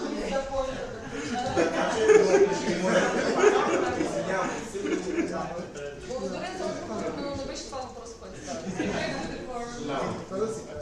За да обсъдим развитието на секциите, на организацията, да гласуваме бъдещи бордове, да разберем какво са правили секциите на последния. Добре, чудесно. Благодаря за отговора. Добре, смятате ли, че е редно, при положение, че има дадена програма, която реално започва в 9 часа, нищо, че е регистрация и закуска, да сме тук на време? Както видяхме, вчера закъсняхме. Не знам колко от вас, кога приключиха. Някои приключиха към 10 с консултациите си, но приключихме официално тук в 7 часа. Програмата беше 5:40, нали така? Не е редно някой да си каже, ами аз не знам, не успях да си направя програмата на време или исках да поспя още малко, или аз съм, ще бъда единствения, който ще е закъснял, нищо, че може и да не нося гласа, но не сме ли тук всички 50 човека, ако не знаете, сме на събранието, за да обсъждаме неща и трябва всички да сме на време. Нека имаме предвид, че национален борд 2 месеца подготвя това събрание, ОСИ 2 месеца подготвя това събрание, СИЦИ са тук 1 час преди всички останали. Неуважително е ние да не сме на време.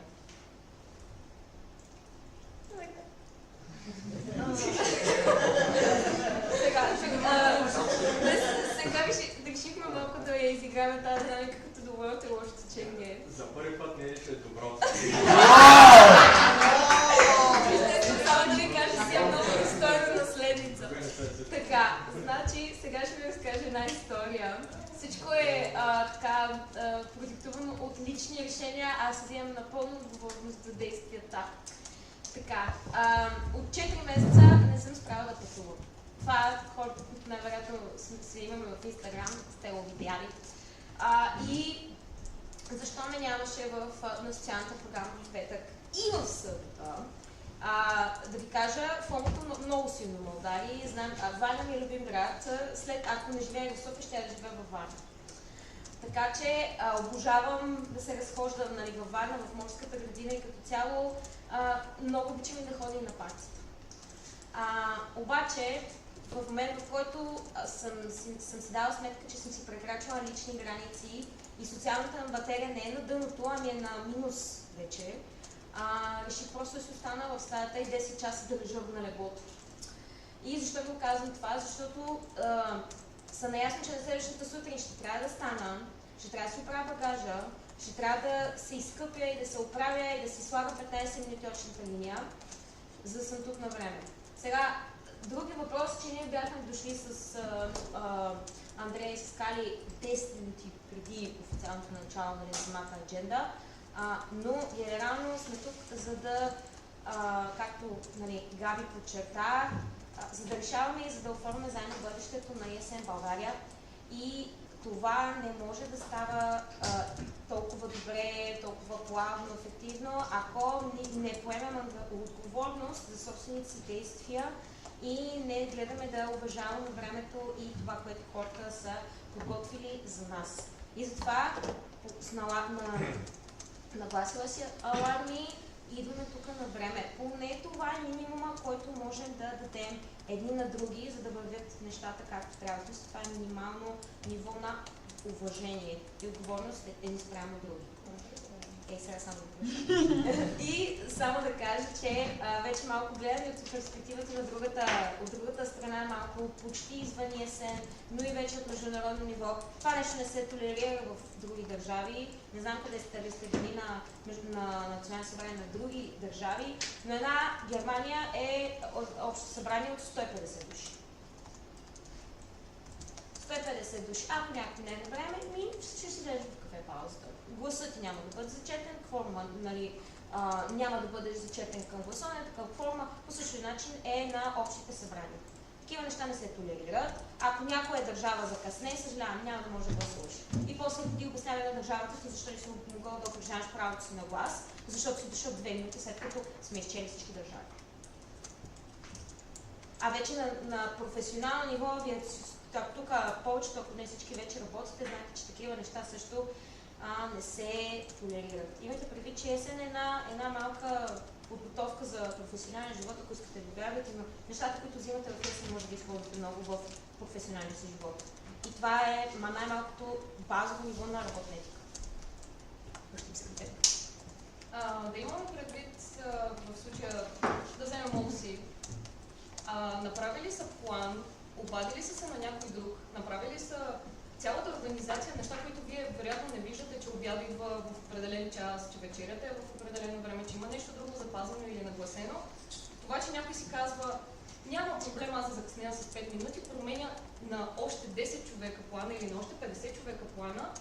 И това има огромно значение за това как протича целият процес на тези 2 дни. Не е просто... Това се осъзнава, когато застанеш от тази страна. И е важно да го уважаваме, дори да не застанете никога тук, да имате представа, че някъде друга да нещо може да се случи за това, че сме закъснели. Когато пише определен час да сме на време, да, в първите от 9 до 9:30, окей, може да дойдеш и 20, но когато е времето за форум чек, да си тук. Да. Радо? Това влиза? Всичко влиза. Супер. Чакай да почна. Радо и ЕСН България. Окей. Вчера всички си говорихме на плажа как ще свършим днеска на време и ще отидем на плаж, обаче закъсняваме и трябва да ги водим тези дискусии, което за мен е нелепо.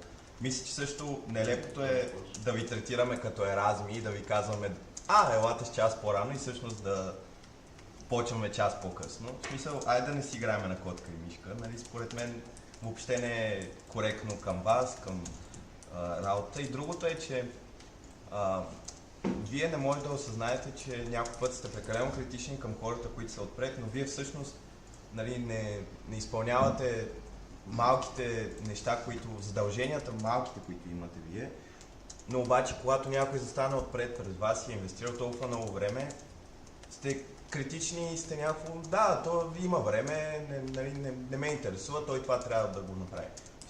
Ако искате да сте критични, бъдете и самокритични. Нямам нищо против критиката да е градивна, но когато не сте прави, вие мисля, че нямате право и да коментирате. И последно мога да добавя, че за мен лично, казвала съм го на много хора, смятам, че и за вас е така. Това, че вършим работа заедно, не значи, че не сме си приятелчета и за мен двете неща не е задължително да... Ако аз съм критичен към вас, не значи, че не съм ви приятел. Важно е да вършим работа като хората и след това да се забавляваме. Няма нищо лошо. В смисъл, ако искаш, може да не си лягаш и пак да дойдеш. Просто бъди на време, уважавай останалите, защото наистина е неуважение. Няколко човека да седим и да чакаме останалите е супер. Аз съм се съобразила. И да, горе-долу е това. Надявам се следващия път да няма такова нещо, защото това, говорим за първ път отпред, но аз за трето събрание правя тази забележка. Така че се надявам от следващия път да не е така. Един последен апел. В тази стая е следващия борд. Тази стая може да е част от по-следващия борд. Вие сте хората, които ще дават пример на тези след вас. както ще представляват мрежата не само на други държави, но и на международно ниво, извън ESM България. Така че, в крайна сметка, водим тези трудни разговори, за да може деца вика, това дето трябва да си го решиме на масата вкъщи, да си остане вкъщи, но когато излезем навънка, да сме едно. Нали? Айде. Благодаря ви.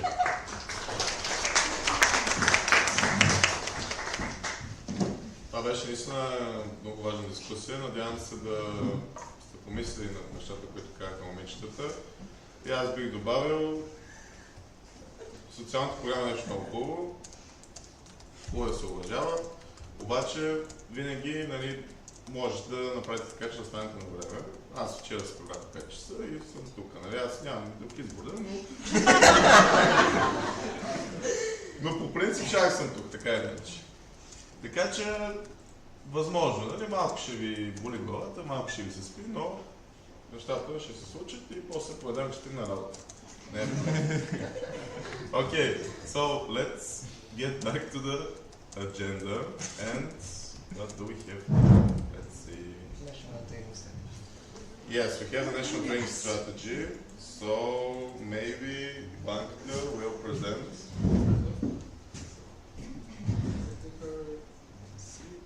Should be working. Okay, hello everyone, good morning. So today we're going to present something that is very, very interesting and it's actually something that I want to leave, the board wants to leave for the next generations, specifically about the trainings. It's called the National Training Strategy, I also call it in Bulgarian, Национална обучителна стратегия.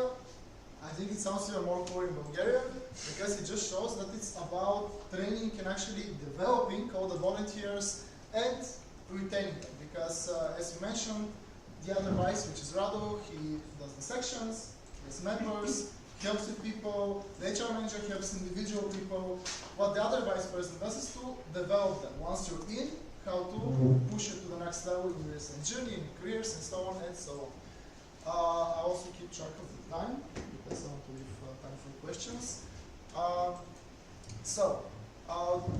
The whole goal of this is to basically collect what my experience has been because I've been organizing the training series in Bulgaria for the last 2 academic years and even before that some local events.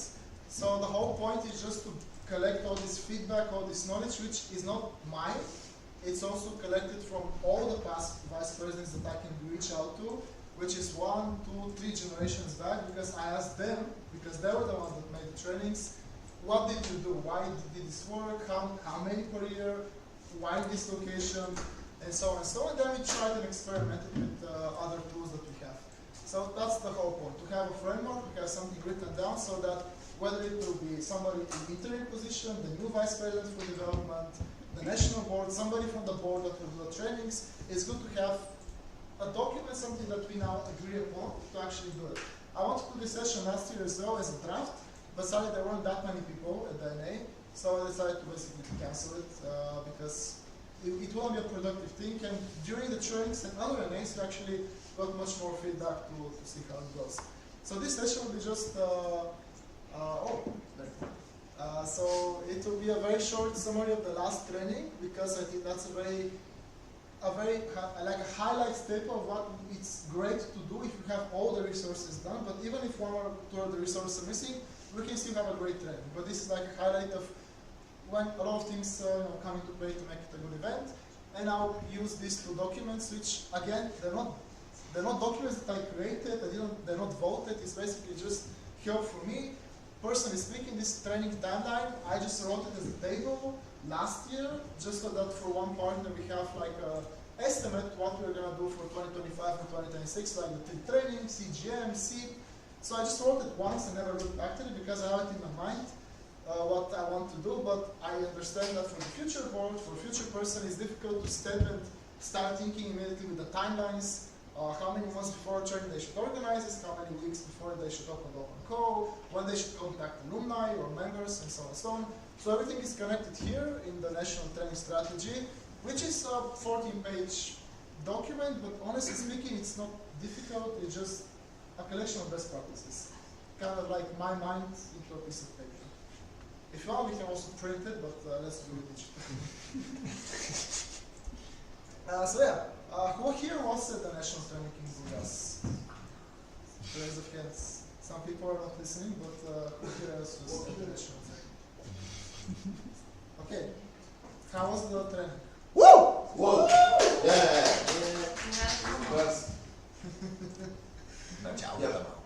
Good, good.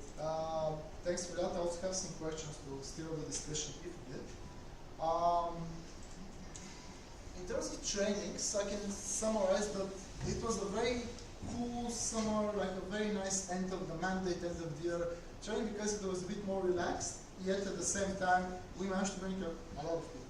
At the end of this session I actually have some statistics for all the 6 trainings in terms of how much they cost for participants, how many people attended, and a very special thing which I think is very useful, how many were the new people at the training, because very often, because we are friends, I like, can you please come as well because we need the numbers for project, or can at least the national board and the local boards come, or yes, you've been local board for 3 years, but can you come and just for this event or see how it goes?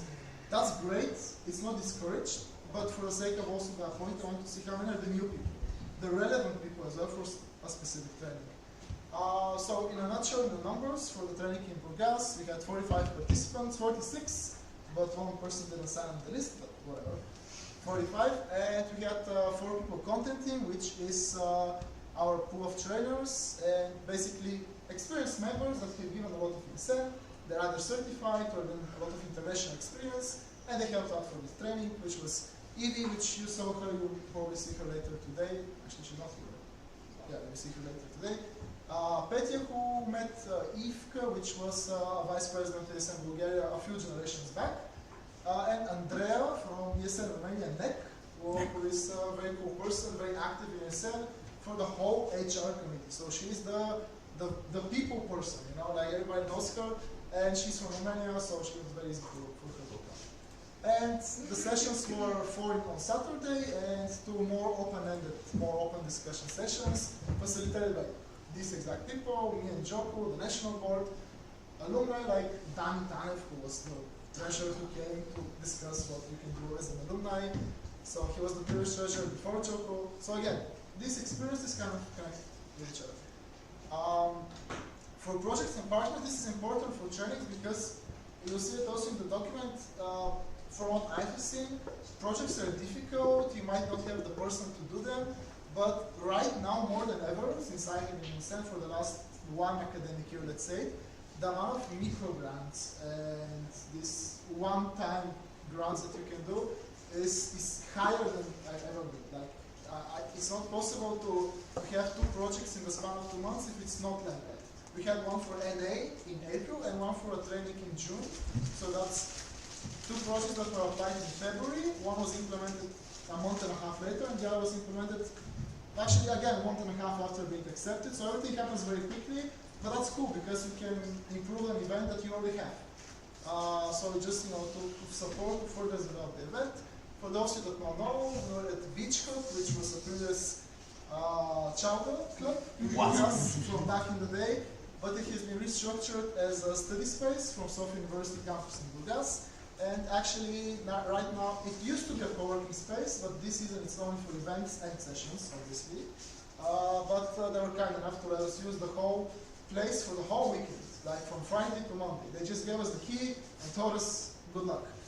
And they obviously told us how to manage the whole space and everything. And the project that we used for the training was probably the most complex project. I said this is probably something that I still have to do, even in a few weeks' time.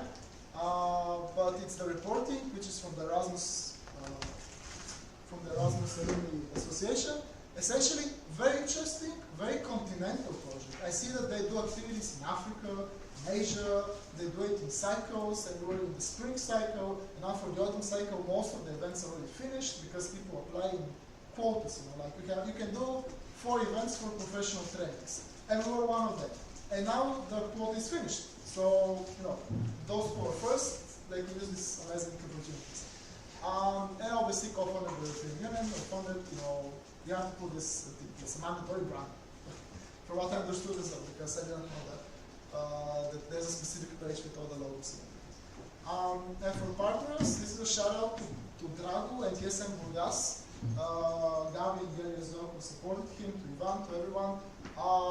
It was a difficult event to manage logistically because all these partners, they brought stuff for free to the event, but then you have to bring them with a car, or they just stop at the park because we're usually in the park and you just bring them in.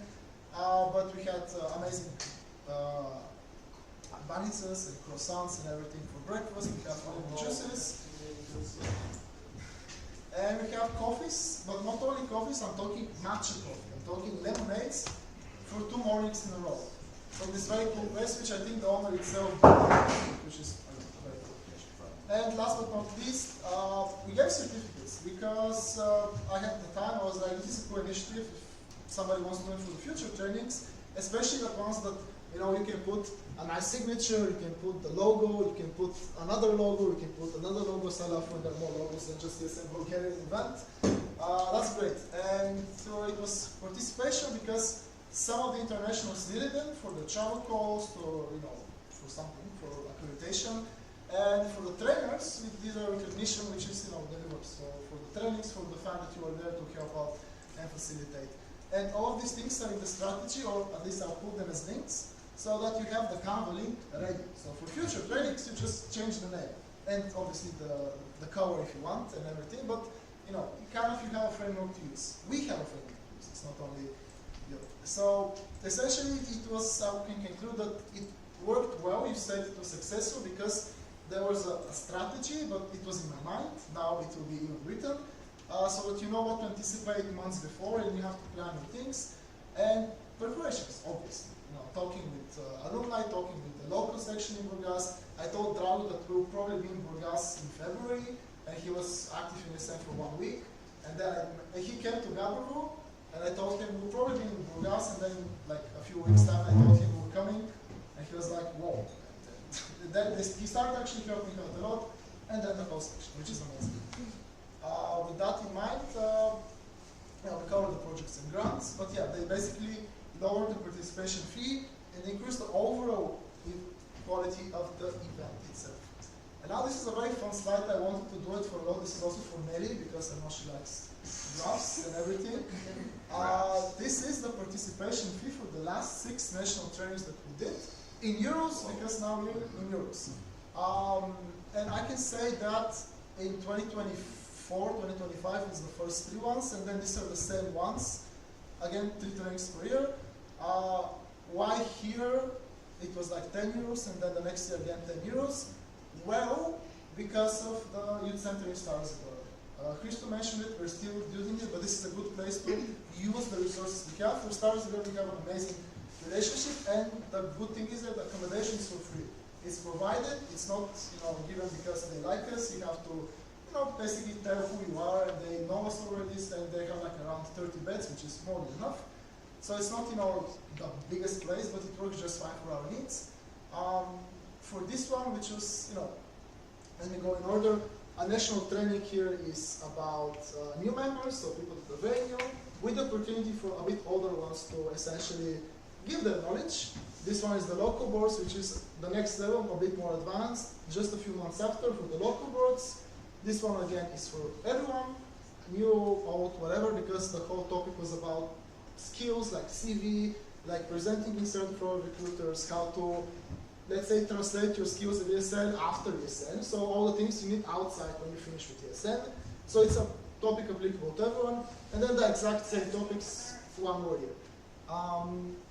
Again, the first year was, you know, basically it worked out because we had good institutional support. And the second year, all the trainings had some sort of a project with grants, either leftover grants that we wanted to do, or something specifically only for this activity.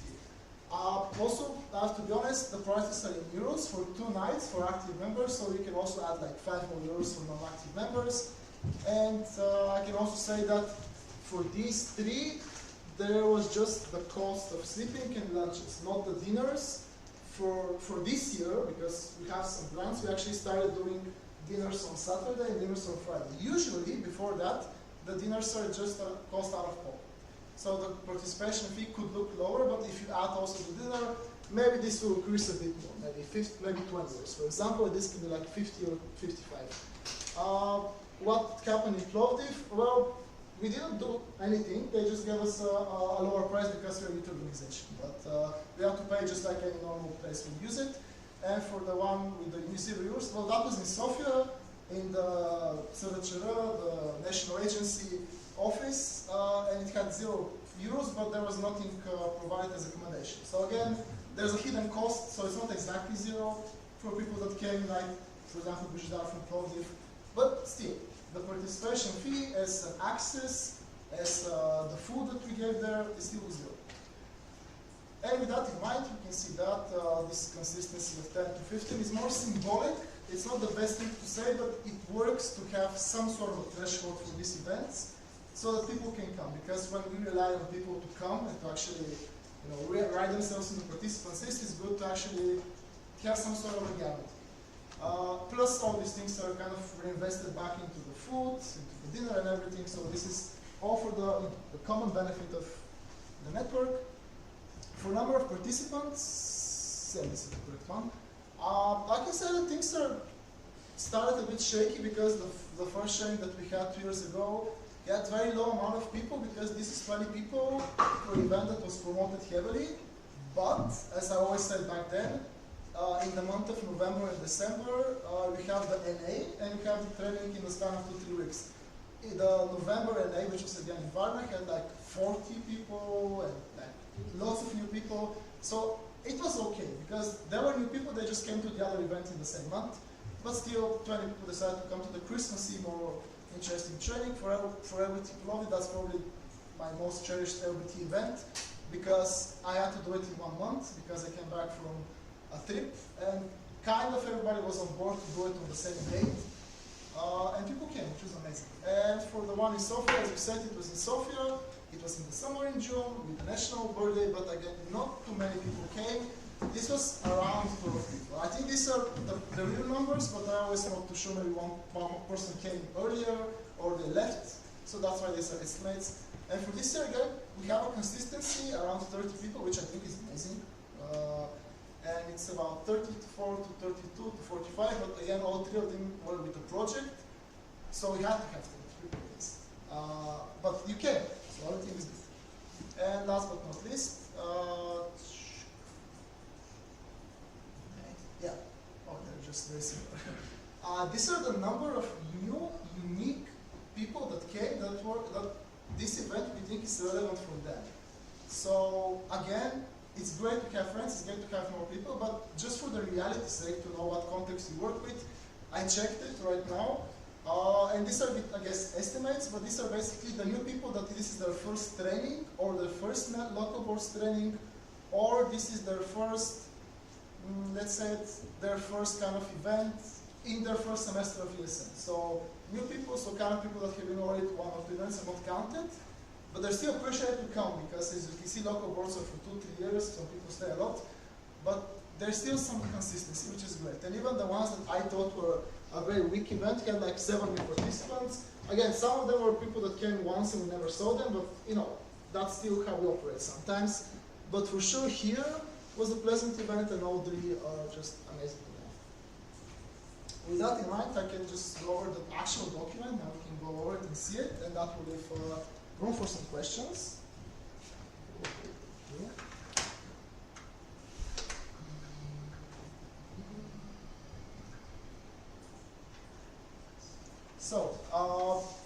So let's make it more interactive. I guess I can also take questions now from this point until the end of the session, and if we finish sooner or quicker, that's good. So why do we think we need a training strategy? What would happen if I just left ESN with all this knowledge that I have collected from years, and I said, okay, reach out to me when you want to do it. The burn of ESN Alexander.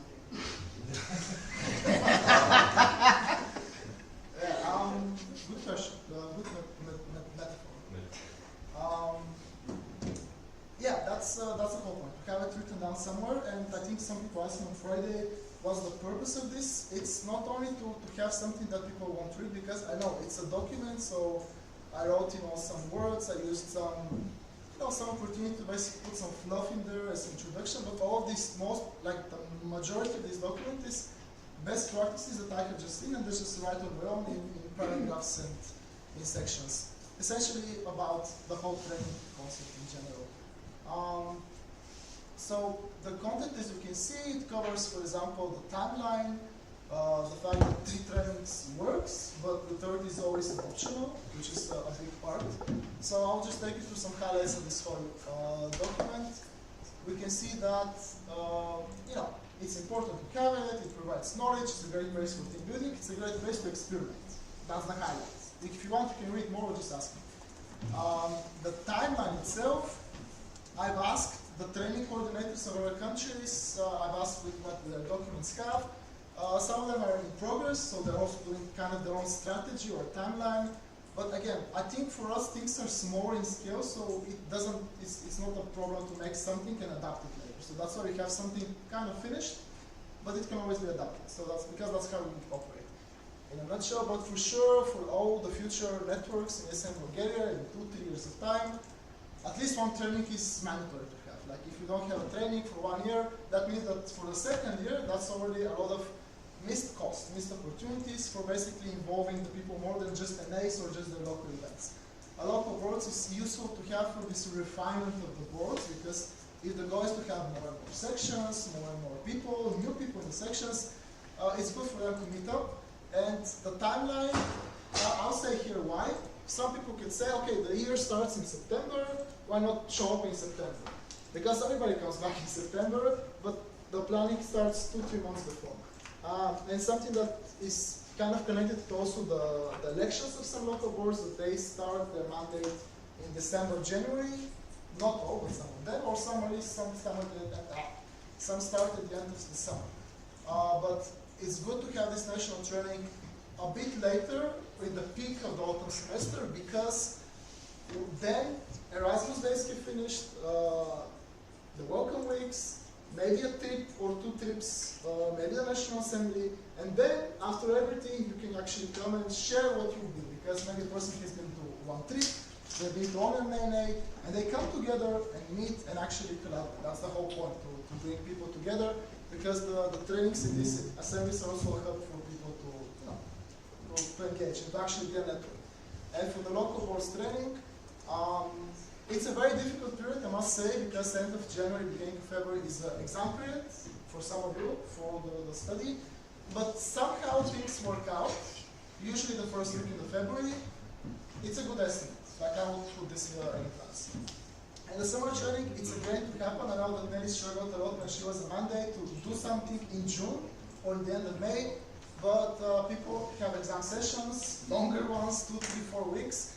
So again, the one in Burgas had this amount of people because it was paid, obviously. That's why there were more people, but even then, it's good to try to do something. Maybe in Sofia, if it's easier for the next board, we'll see. But that's why it's put optional, because it's great to have, but if you miss it for 1 year, it's an added benefit, it's not the most important. And these are connected with, because everything works in a cycle in ESM. We reviewed the events paper yesterday, but there are so many events.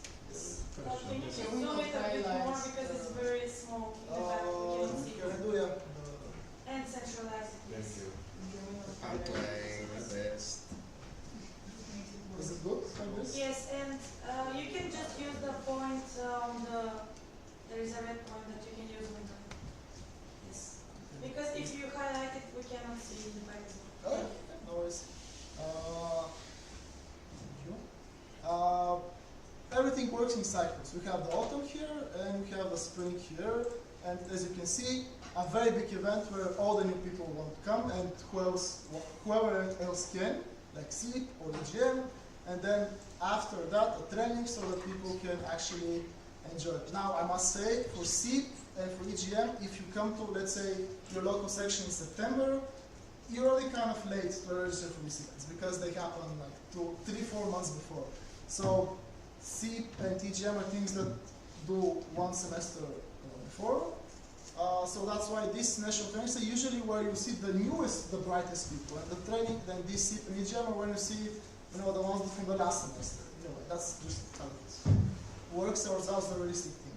And obviously, after the local boards and some other events, we have the ESM Bulgaria birthday, a bit discussed which exactly is the date. I think it's the 13th when we were registered or something.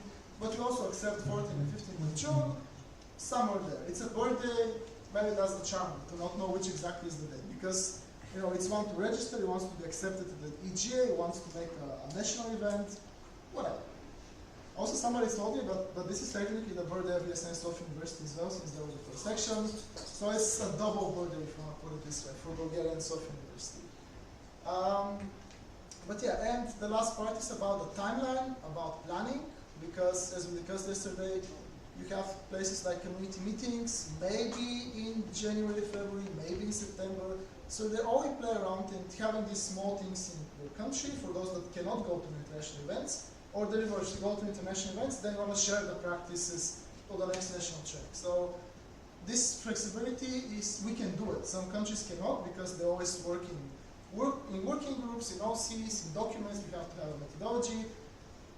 I don't know if that's the best thing, but for us we're a bit more flexible to try and experiment things. And yeah, just some general things if you're interested. For planning, usually for facilitators, it's good to plan maybe 4 or 5 weeks before the event, 2 weeks before the event to actually have the agenda, have the facilitators. An example could be with the winter national training, because the whole point is that it's usually for the newbies, so the very, very new people. But if you've been to one of it, then the next year you're like, I don't want to go because I don't know what I'll learn. So that's why you reverse it. You say, okay, you can come as a facilitator. You can actually come and have a session, which is what we did this year. That's why we always have 6, 7, 8 facilitators that, that you know, they share some experience. Maybe the experience isn't the most accurate for ESN. It's not the most in detail, but it doesn't need to be. Or it's not the most ESN experience, like Božo who spoke about public speaking. But it was a charming session. You know, it was actually some skills that you can use, which is more added value for that. And obviously, a month before the event is good to have the registrations. If it happens, because some of these events have been announced maybe 2 weeks before the event, at least we have tried to let you know to save the dates. So maybe the registrations will be a bit later, they'll be delayed, but at least we tell you, save the dates, anticipate it, it's done, just wait a few days to do it. For local boards and the summer training, because what I've worked is with the pool of trainers, again, the experienced people that are in a formal chat, and that's it. I just have to call them in advance because they work, they're busy people. So maybe 2 months before is a better place to call them and to plan them. And for the summer training, because for the 2 editions we've used even previous generations of ESNers, people that have kids, people that are married. So you cannot just tell them 1 month before playing, can you come to Burgas? You have to actually ask them in advance and plan around. Like, I don't want to say it, but one of the trainers, 2 of the trainers actually got married the weekend before, and then they came to our training the next weekend in Burgas, which is very charming, but you cannot do this unless you have arranged to ask them to do it. And they were on their own, you don't tell them come, they decided to come, so which is still very cool. And the summer training is not around Quinterio, but we have people that come with kids, or they come, again, it's part of life, They can come for 1 session, but it still works. They're still engaged, the network benefits from the whole thing. I'll be very brief so that I can leave like 15 minutes for questions.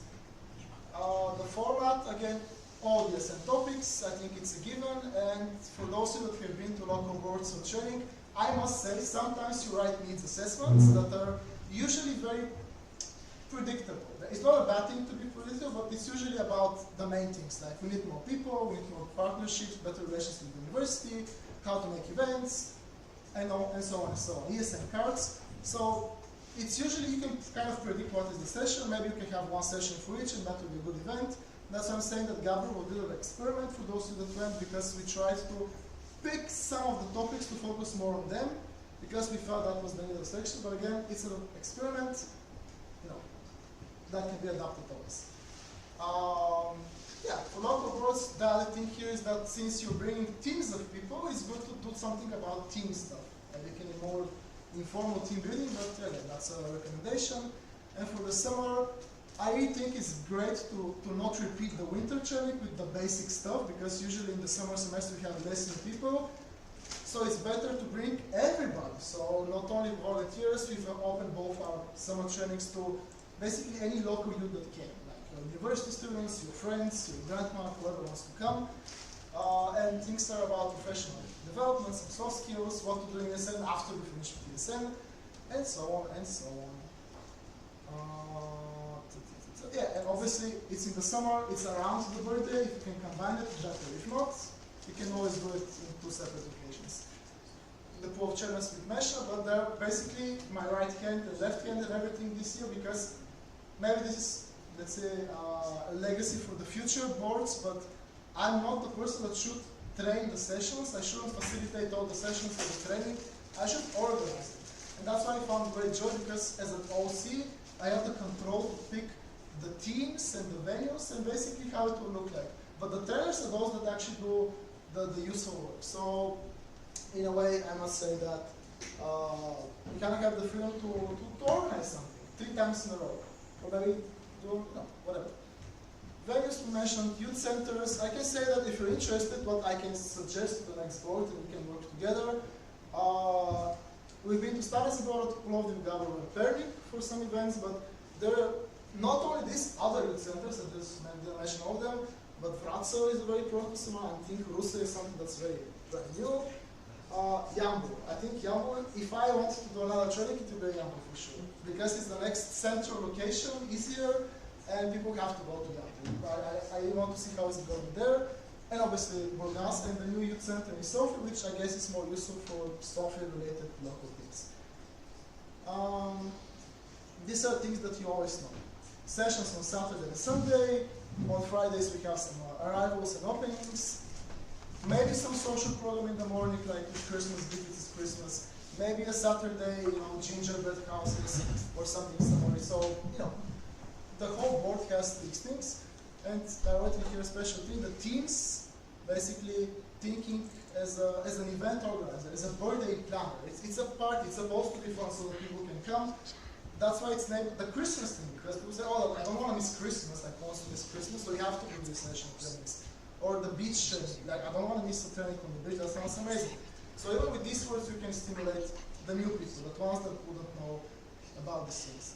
And these things I won't go over them because they're basically planning and the standard principles, uniform education, being inclusive, being accessible. I think that we do a good job in this in general. And I think that's it. With that in mind, I think I'll open the... Yes? Oh, no, after you finish. Yes, the last things here about the fact that you can do it on your own if you're national board or two, 3 people. It's always great if you can find the local OC kind of, because the trainings are not regulated as an ACE. So in NA you have an OC, a set of people. For the training is ESN Bulgaria organizes this. Who organizes it? Maybe it's 1 person. Maybe it's 2 people, maybe it's 2 people and 5 people locally to help out with tasks. Maybe it's me asking Marty and the other Marty in the morning, can you bring me some stuff? And that's the great thing. It's kind of like a team effort, but it's better, so I don't want to pressure these people to do some things before that, to plan in advance. Maybe who will be a driver, who will have some tasks, who will be just the trainers, so on and so on. And the grants, I've mentioned all the grants we have done in ESN Bulgaria, ESN Plovdiv and other places, for the sake of references. And there are some other grants which we have in mind. We'll see how it goes. We cannot say. With that in mind, I'll put some links here for all the things like materials, the certificates, and so on and so on. But with that in mind, I can just conclude that the training is not, as you said, it's not something that you do one time. It's not something that you have to do 2 weeks before and then you do it and it's finished. It's much better if it's simpler, shorter trainings, but in a kind of consistent thematic way. Usually in 1 year cycle, but that really works. And we think that with these 6 trainings, with this huge, lowering of the participation fee, increase of unique people and participants in general, it's good to have it. And with this in mind, if you can maintain this, not improve it, just maintain it, that would be best. But the future people can just basically do whatever they want, and they can always adapt and experiment. Because the trainings are the most flexible part that we can do, and it's the only thing that with a good foundation and some knowledge from the previous boards, you can do amazing things. So it's kind of like how to say it? It's my legacy that I want to put it here for the whole network, but I'll still be there. But for sure, you can take reference to it. And I'll share it obviously with the document so we can have it.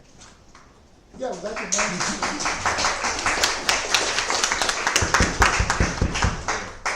Just Krista has some announcements.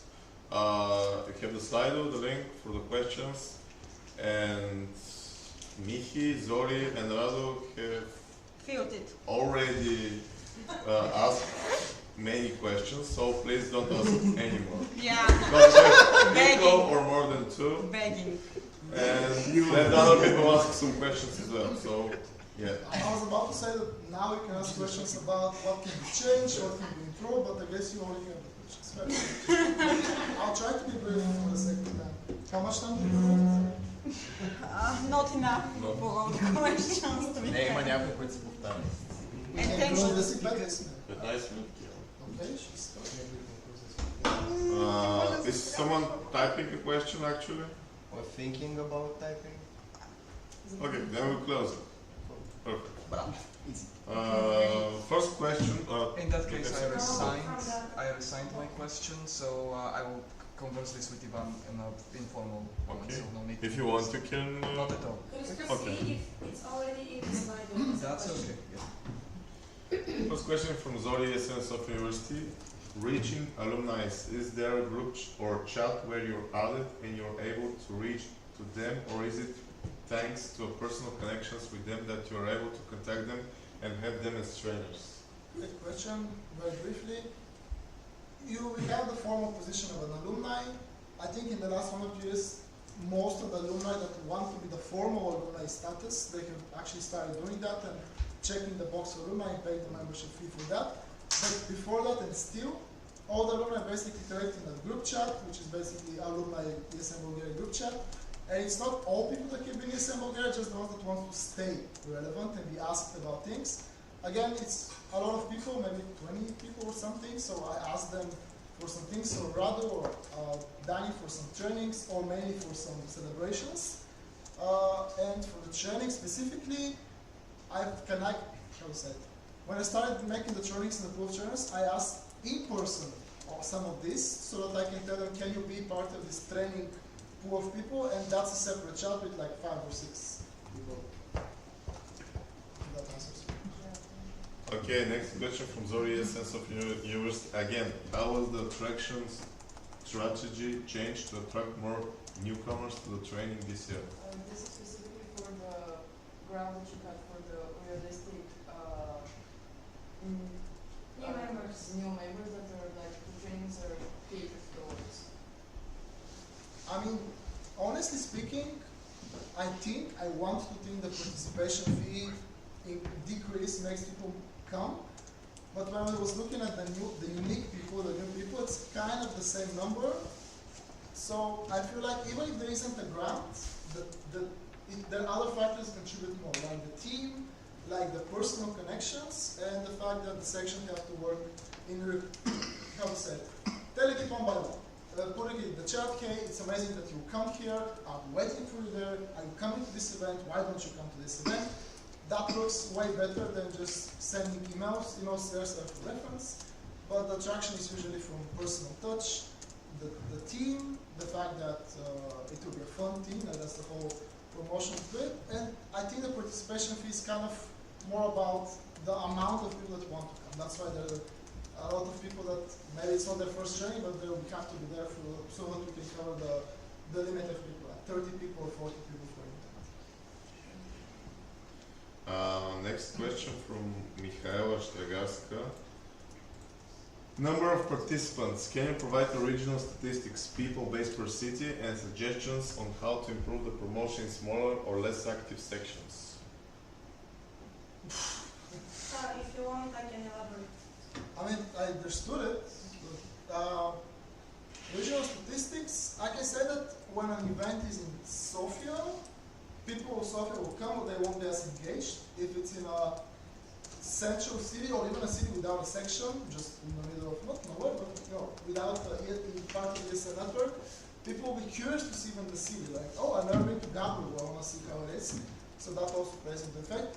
Regionally, it depends on exam seasons, because let's say Sofia University has exam seasons in one part, Plovdiv University has in others. But I can say that at least one person from Plovdiv and Ruse and Veliko Trnovo have been to a trade, Plovdiv and Ruse actually, for Veliko Trnovo and Varna, it's maybe one of the events, but not all, but just because that was the reality this academic year. And Sofia, it's all the sections, which is great. Usually, that's the bigger chunk of people. Okay, next question is from Radu in Bulgaria. You have set the bar really high and the timing of the grants was really nice. But unfortunately, we don't know about the future opportunities. What's your prediction for the future of trainings if there are not grants? How would you suggest to be event quality, affordable and accessible? You see, when I put the statistics, I was expecting it to be a higher difference between older events with higher participation fee and these ones, but with the euro and this ever-increasing inflation, that's the reality, I think the events will only increase in price if there isn't a grant. But I would say that there were trainings that were 80 to 90 level for 2 nights, for active members, maybe up to 100. And again, it doesn't influence that much the amount of people that have been there. Like if you had a cheap event with small amount of people, and I think an expensive event because there was just nothing to reduce the price, and there were like 30 people still. So it's more about the accessibility and the promotion from the board into the sections rather than the grants. And the grants, they'll be there, they'll come here and out. Maybe they'll come in a small window, like from now to 2 months. But if you keep an eye out, then I think we will do it. Okay, next question from Mikhail Shtagarski, Essence of University. Opinion on external only trainers for training events from SIP region or maybe not? Well, as an elected ESA international member, in the SIP region we have great talent pool, and that's one of the things I want to do, connections. If Andrea came because she could come, it's very accessible, she has great experience, for sure we can make something that's either in Bulgaria and externals, or Bulgarians coming to event in Romania, for example, and that can only benefit us. I could say that Romania and Greece have greater experience in amount of people about facilitator skills, like actually become a facilitator trainer. For us it's a bit different skills, but if each country plays into accounts, it could work well. Okay, next question from Zori Essence of University. Will the document be shared with the national board or local boards as well?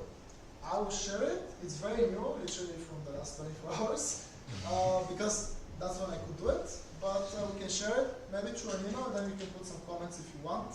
But the idea is to be a living document so that we can improve it.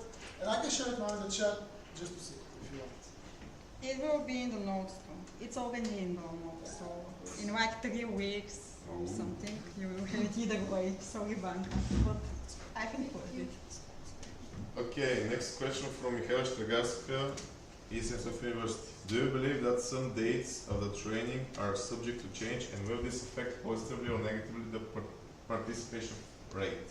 Trainings. Yeah.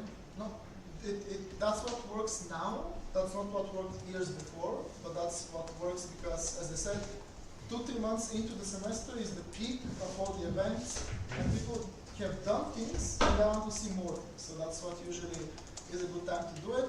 What would negatively impact it? To make it at the beginning of the semester.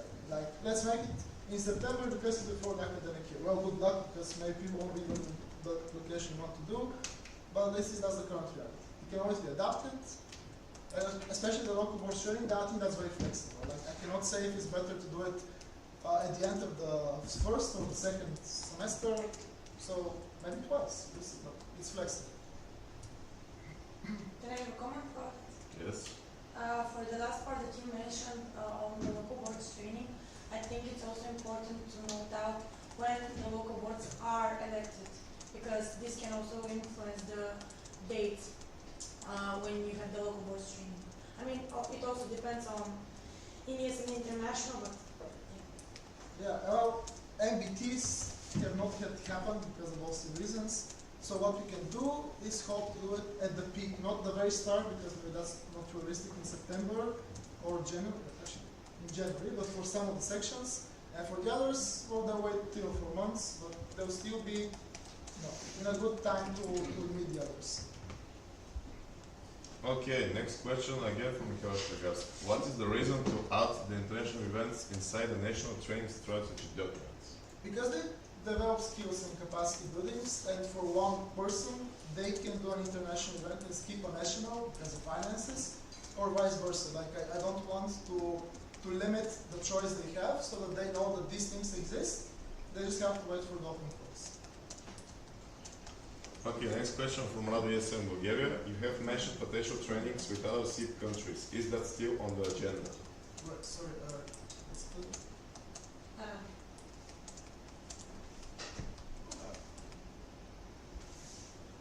This one. with other SIP countries. Well, yeah, with Eastern Romania and Andrei, who I think the Romanians know, we wanted to do something for the SIP countries.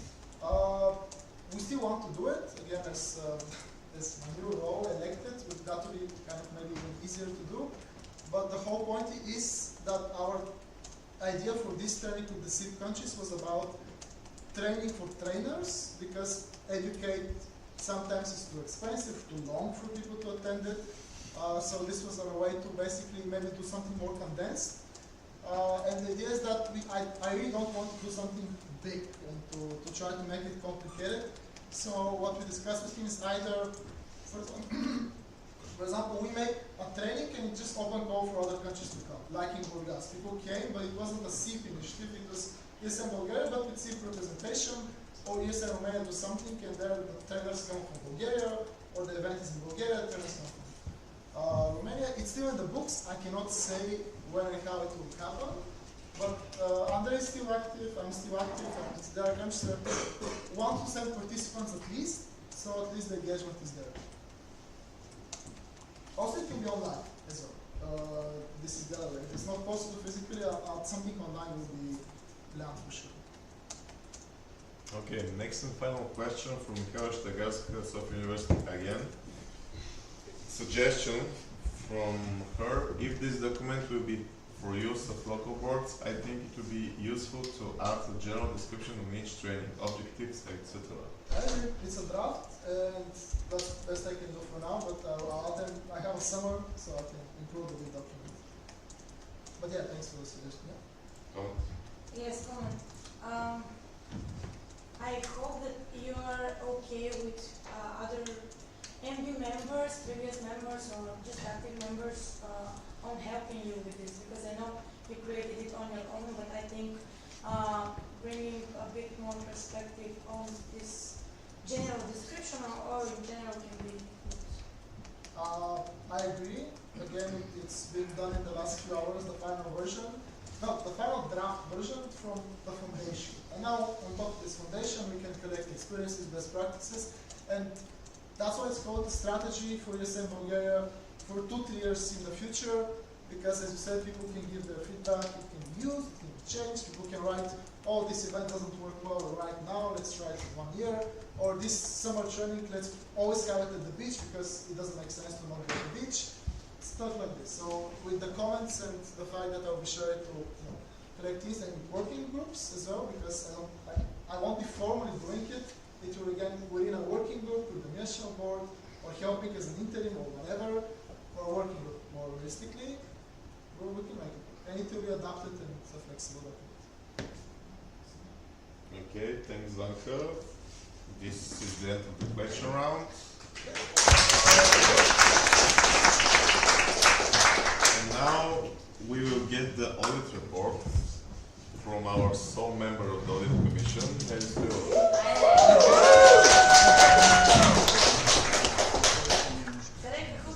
I won't talk for 5 minutes like last time. It will be a little bit longer. Oh, it's working. Cool. All right. So, how are you doing? How's the energy? Do you need an energizer now? Yes. Okay. Okay. I heard yes. So, I need you to stand up. Stand up, eh?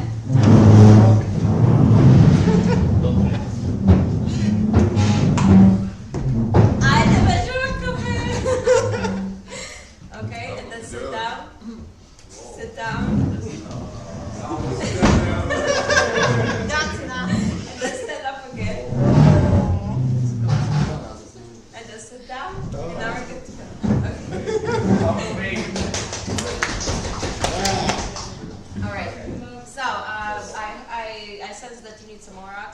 So yeah, when you're tired, you can always do this, squats, to feel the energy going back to your brain. Hi everyone, I haven't spoken, like you actually heard me speak in front of everyone today earlier. My name is Nelly. I am the one and only member of the Audit Commission, and I will be presenting the audit report and the internal audit itself, or at least until where I've gotten in the next slides. But first, to present myself for the people that I haven't had the chance to meet yet. I am in ESN, apart from being the main auditor of ESN Bulgaria, I'm also the chair of the GA, as Joko mentioned yesterday. So I'm a double agent on the national and international level. I was born in Sofia, and my new favorite term for people that are born and raised in Sofia is žiltupavetnička. So I will be using this, yes. Graduated UNWE, did my Erasmus in Spain. I currently work as a freelancer. I have my own company. This is, fun fact, my 29th NA. Yes, so I really hope I'll make it to the November one to have a round number and be done with ESN. And then I love taking photos, videos, dark chocolate, and coffee. So if you see me walking with coffee, you know I'm okay. So I use that photo. I've been recycling that photo for the past 2 years because this is for my transition. What is the role of the audit commission in the network? It's basically this is an independent body responsible for monitoring the financial and procedural operations of the network, basically telling you, being the voice of reason, saying you're doing great, but you can tilt some things here and there. Yeah, so basically what I'm doing is monitoring the operations of the national board and the local sections, and then comparing their operations to the official documents and procedures that we have established. What I've been doing from the last NA until now, basically I have been in ongoing communication with local sections and the national board when requested. I've attended the monthly board calls to check in with the national board if something is needed, just to check in with their reports. And then I created the first draft of the internal audit report, saying first draft because maybe you have seen your emails, maybe not, but the document that I sent on the 3rd of June is 20 pages of just the introduction. So my idea when I sent it on the 3rd of June was to send the second part of it, which was the detailed version of it, by the 7 days before the NA, but that didn't happen because of multiple reasons. So I'm just going to present to you what I have now. Okay, so how and what? Basically, how the audit report was made is I compared my knowledge and observations of the operations and doings proceedings of the network with the procedures outlined in the documents. So I sat down, I read through all of the documents that we have, the task descriptions, the statutes, the standing orders, the events policy paper, the trips policy paper, everything that was documented, and I took notes. Okay, so this is happening, this is going well, this could be further improved, for this I don't have information. And then again, I attended all the monthly calls and NAs, and I tried to pay attention to what was said, I also talked to people. So, my general observations when it comes to the audit is that there's generally a positive level of transparency within the association. There's regular communication, not only on email, but also in the chats. Funnily enough, I would say that the communication via chats is more regular. Local section operations are generally functioning, but there is a lot of space to improve, and we're going to tackle that in the recommendations part. Financial records and supporting documentation are maintained properly. Here, Joko, without the hat, he has been doing his job properly, basically. Also, you saw it yesterday in the budget report. There are pending in financial matters, but nothing that is very alarming and imposes risk on the functioning of the organization. The activities and operations reviewed were found to be aligned with the values and the proceedings of ESN International. As you know, we are a part of the network, of the broader network, ESN International, so we have to align with the duties of ESN International, and since I'm also the person checking the duties of ESN Bulgaria on the international level, I can tell you everything is okay. We even received a certificate. Mechanisms to verify compliance with requirements are not always formalized. So this is mostly concerning things like the minimum section requirements. There are not very formal mechanisms in place established to ensure that sections have the right to vote in the right way or fulfill the minimum requirements. How these things are checked, we're going to go over that in a second in the recommendations. And data protection and information management is an area requiring further attention. And yesterday when I saw that Val has it in her action plan to actually focus on GDPR, I was really happy because this is one point on when we both align. A review of the statutory supplementary governing documents identified a number of inconsistencies. If you go check the events policy paper or the trips policy paper, I don't remember which of the documents was, you will see that in the Bulgarian version, half of it is in English. Yeah, that's true, yeah. Yeah. So these things have to, like, there's some attention has to be placed on those documents. So, when it comes to recommendations, based on all of my observations, I would say that ESN Bulgaria, and I've also proposed a timeline by which things can be tackled, has to focus on the following things. Improve organizational transparency and punctuality and access to information. And let me tell you, those things are my observation throughout the entire year, so from July 2025 until July 2026. There has been made a substantial progress on some of the points, and I'm not saying that nobody has done anything throughout the year. Formalize local governance processes, review and harmonize governing documents, strengthen support for local sections, strengthen data protection, GDPR compliance, improve monitoring and verification mechanisms, and clarify roles, responsibilities, and organizational practice. So we're going to go in depth in each of those points. And maybe something that is worthy to be mentioned when it comes to the scope, I cannot measure as the Audit Commission the quality of the network in general, meaning how every section is doing in terms of how many members you have, how you recruit people. This is qualitative measurements, and this is usually the focus of the National Board. The work of the Audit Commission is more to make sure that whatever is written in the documents and the law of Bulgaria in general is followed here. So, improve organizational transparency and access to information. In the beginning I said that overall the access of information is okay. There is communication coming from the national level to the local level. Transparency is a thing here.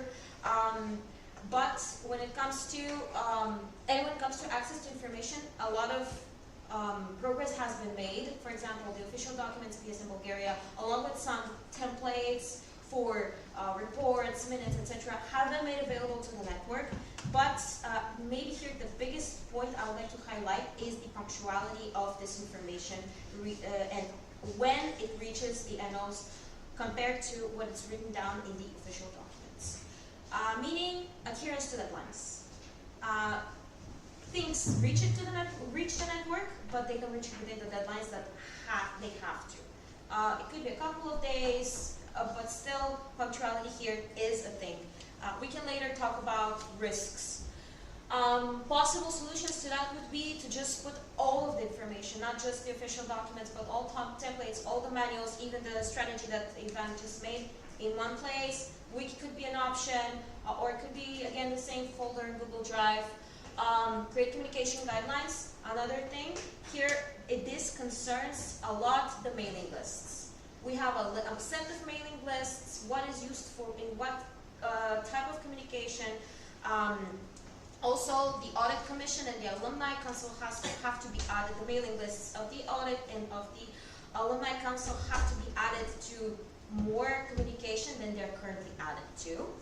And yes, you can create the communication guidelines can be created for what is said to who. And for example, you can take inspiration from how the communication guidelines have been developed on the international level. And the proposed deadline for this is by the end of the year. Okay, formalize local governance processes. When I heard that, I think it was Ethan Plovdiv that you have written down your constitution, was it? basically your statutes, as far as I understood. That made me really happy, because one of the things that I would actually point out here, that after conducting the audit, the audit commission believes that the processes when it comes to the governance of local sections has to be more defined, better defined, and improved.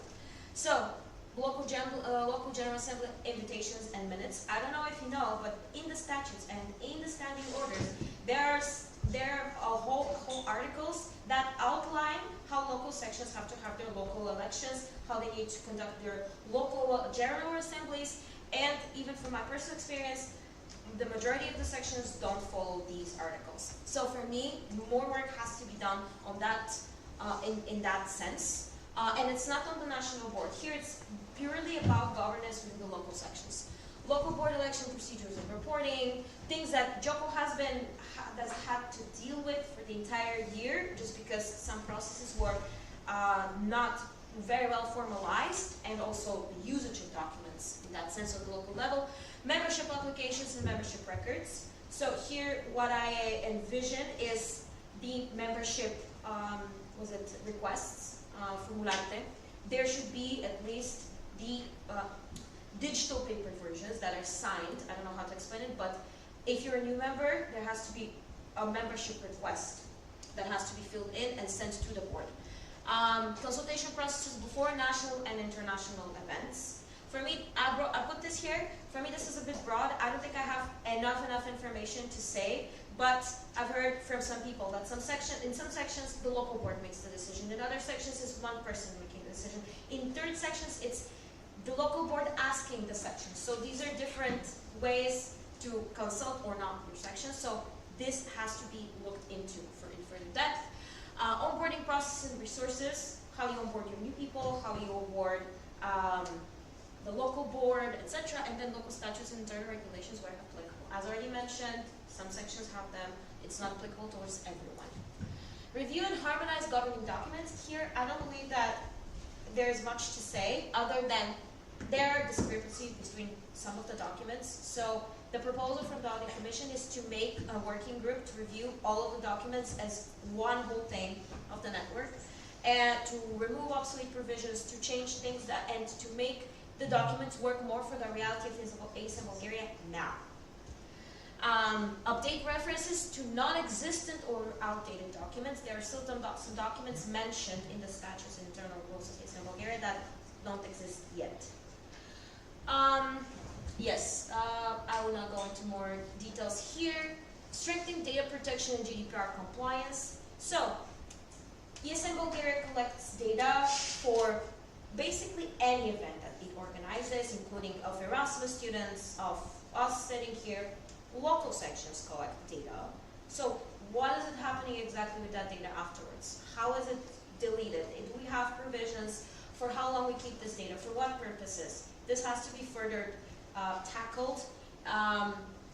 The proposed deadline is by the end of next year. And since it's already in the action plan of one of the national board members, I really hope that by the next summer NA, there is improvement made in that sense. But it's a big thing, even on the international level, there have been some improvements in that sense have been introduced. Consent forms is one way to do it. Improve monitoring and verification mechanisms. So here this mostly concerns the minimum section requirements, or how, like I've phrased it in my working file, section duties. So on the international level, there is this very vast spreadsheet where all of the duties of the national organizations are outlined, and then there is a box says fulfilled, unfulfilled. There are minimum section requirements already in the statutes as of the last NA and in the internal rules outlining what each section has to do, and that would determine whether or not the section will have the right to vote. So these things have to, a better structure for these things has to be put in place.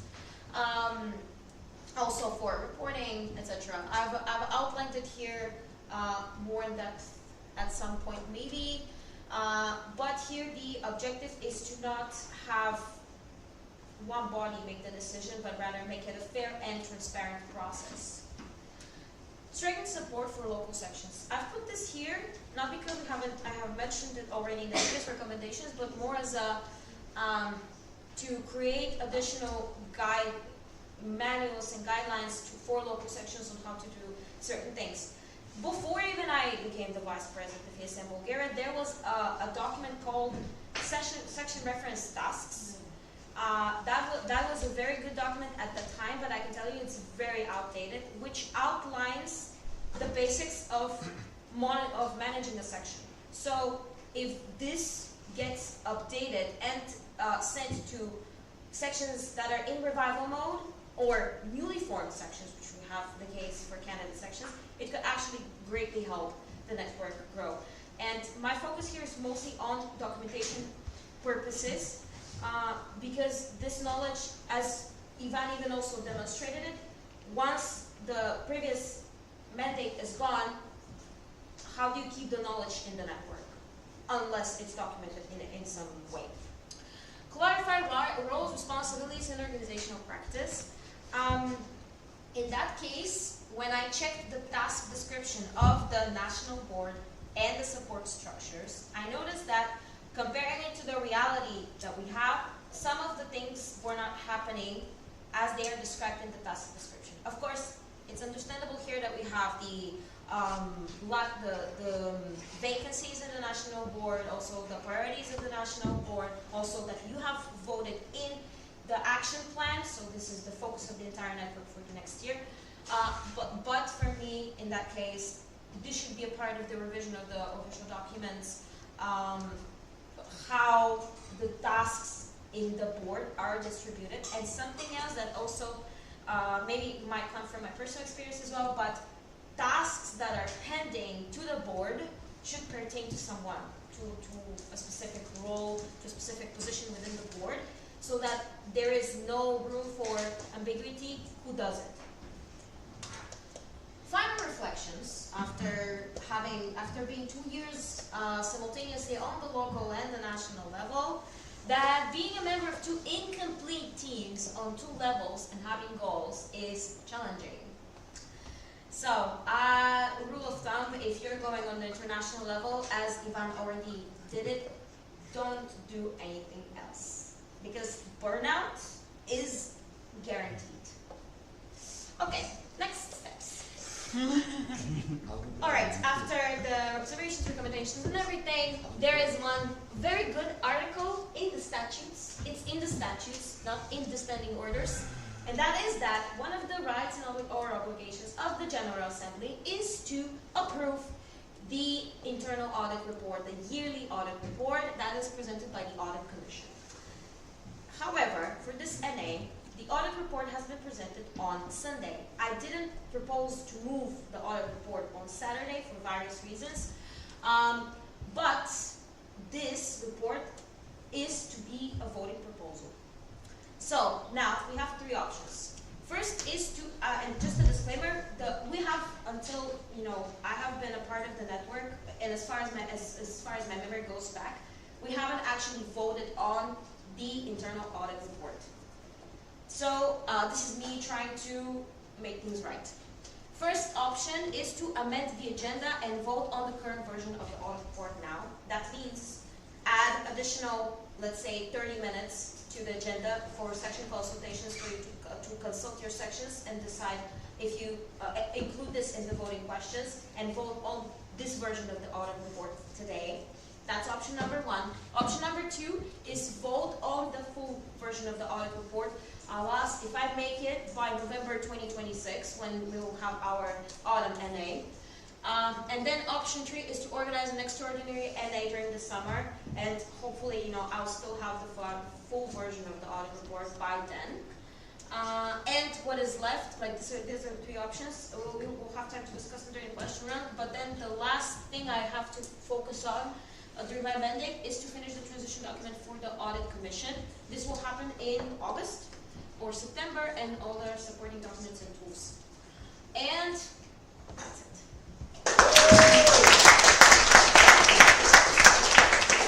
Zori, there is Slido. If it's a question, there is Slido.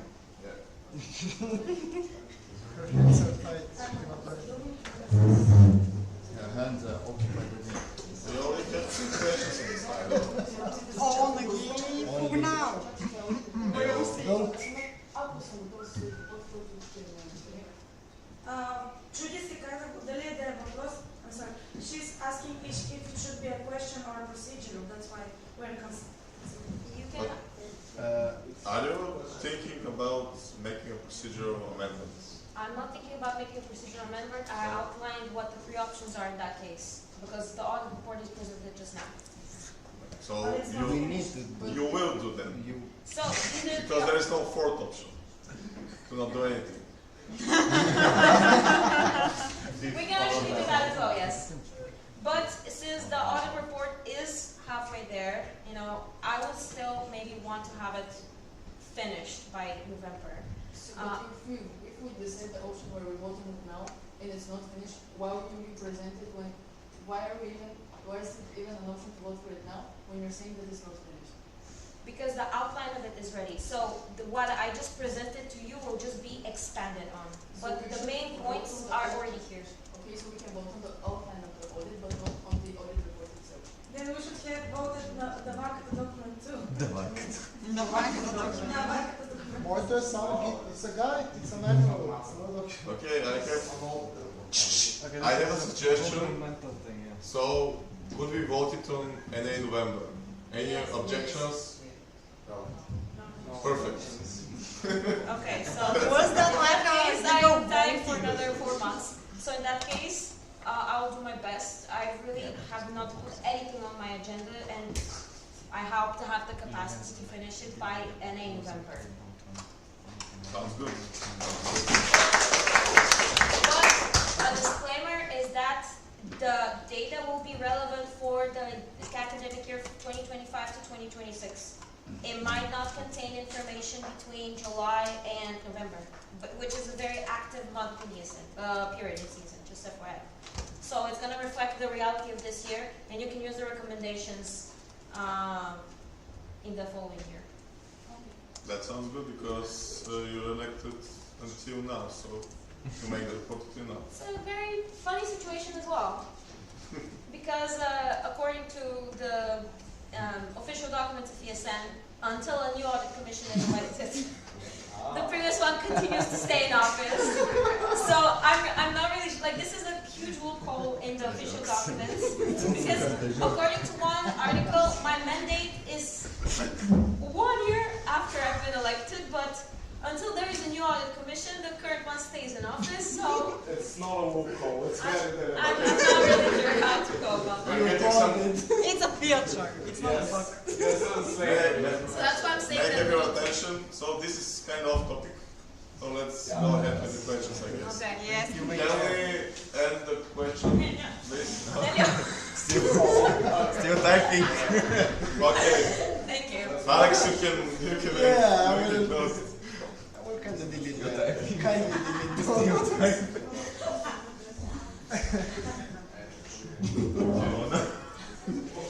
We're back at the questions. Okay.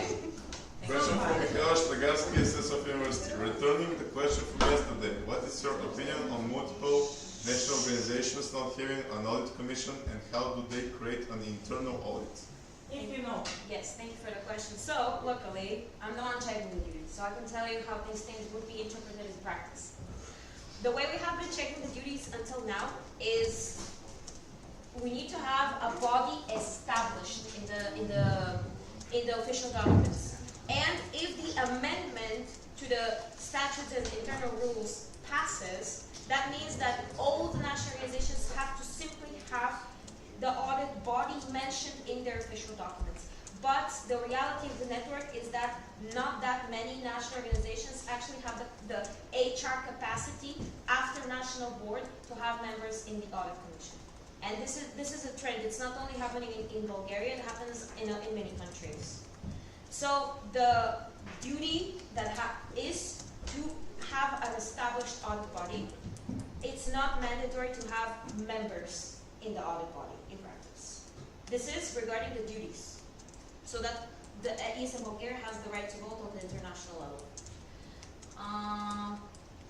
Does this answer your question? Yes. Thank you. Okay, next question, again from Michaela Shtagarska, Sofia University. What is your role of help assistance in harmonizing of documents related to the registry agency?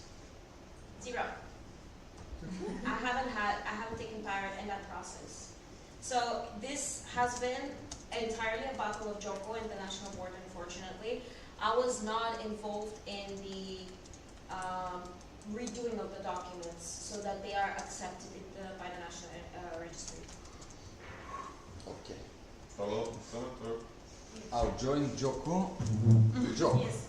Joko, yes. I know. So the thing is, as I was explaining yesterday, practically we were not following the rules at all. We were just lucky to have it accepted, have it been accepted by the registry agency, okay? So essentially what I was trying to do is build the whole ecosystem, you could say, of documents so that we can be accepted to have a valid National Assembly.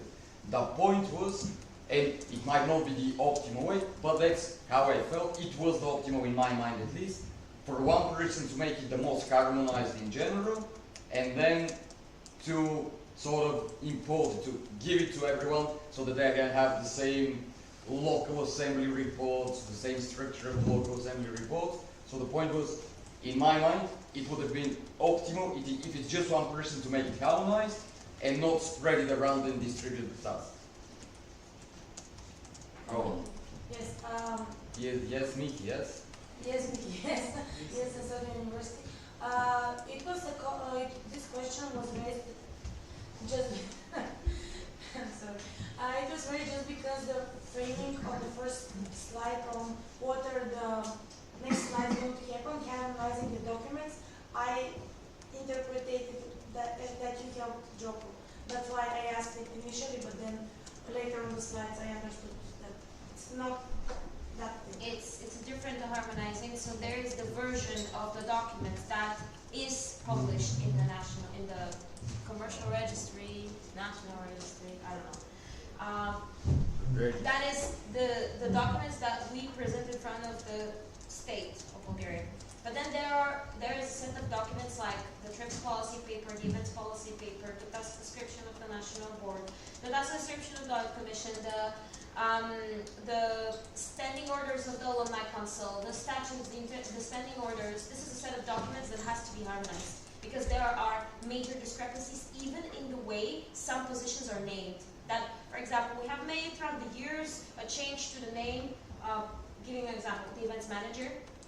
It was changed in the statutes and the internal rules, but it has not been amended in other documents where it is present. So this is what I mean by saying harmonizing. Okay, we have one more question, which was asked after the deadline, but I think it's relevant, so let's ask Nelly. As an auditor, would you consider that a quality assurance checklist would help in the analysis of how the sections are functioning and what are the areas where improvement is needed? Absolutely. Do you want a long version? No need. For me, this quality assurance checklist could be a common project between the audit commission and the HR members of the national board, meaning, for example, the HR manager and the vice president for administration. Yes. So this could be definitely something that can be, the resources can be invested in this. It can also be a project of the network care team. But yes, absolutely. Okay, so we're ready with the report by Nelly. And now we can get to the most exciting part of our National Assembly. Okay, first, appreciation to Nelly. Can you see who is outside? Because I think some people that need to be here are not here. Yeah. Half of the people are outside. Like many of them. Okay, so we need to make another quorum check just to be sure that we have quorum.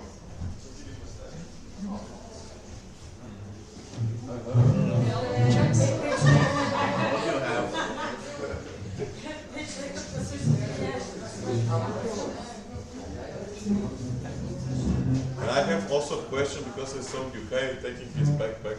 Is he here? Because he's a good one. So, he's here. Perfect, okay. We'll meet him and afterwards. Okay, let's see the quorum. ESN Burgas? Here. ESN New Bulgarian University? Here. ESN Plovdiv? Here. ESN Sofia University? Here. ESN UACEG? Well done, here. ESN UCTM? ESN UNWE? ESN UAR? Here. ESN Varnaranga? Here. ESN Veliko Trnovo? Okay, we have a quorum, and now we will proceed. Did you check for Sofia University? Yes. Oh, sorry. Спокойно. Ама спокойно, само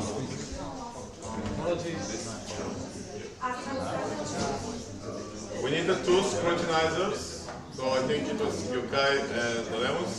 Can you come here to check if we are putting the right things in the right things? Right things in the right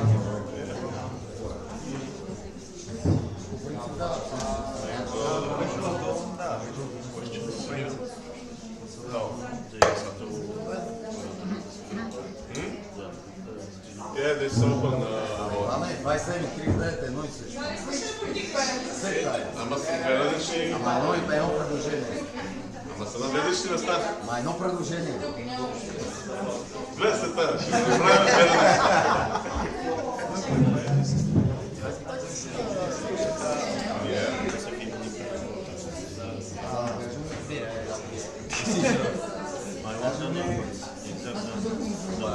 Okay, may I have your attention? May I have your attention? So, Job said that the first two columns are actually the same thing. So we can vote for them separately or just vote them together. Let's vote on that. Any objections of voting them together? Perfect. Let's vote. This is for the section fees. Yeah? Can you make it secret or whatever is the... No. That's a voting proposal. You have a proposal or Yes. for secret voting of which point? Everything.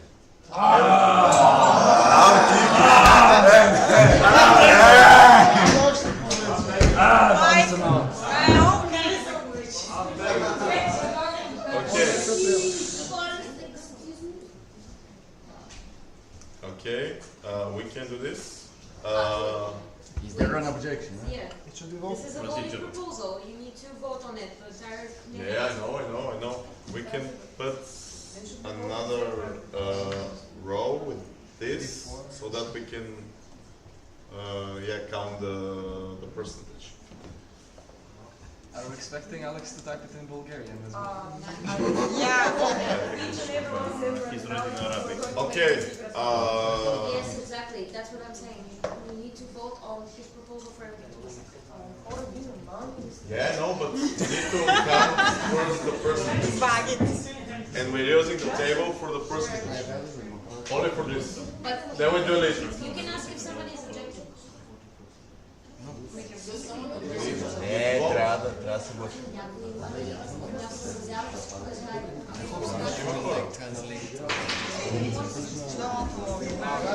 Okay.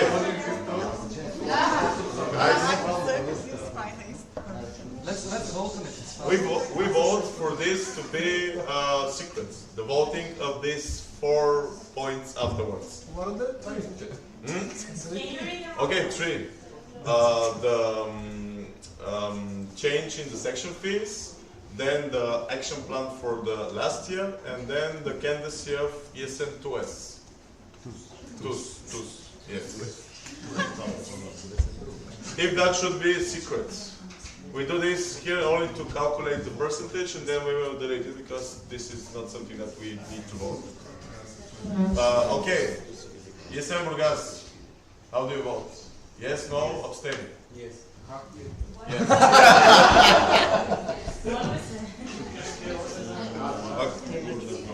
Next. Wait.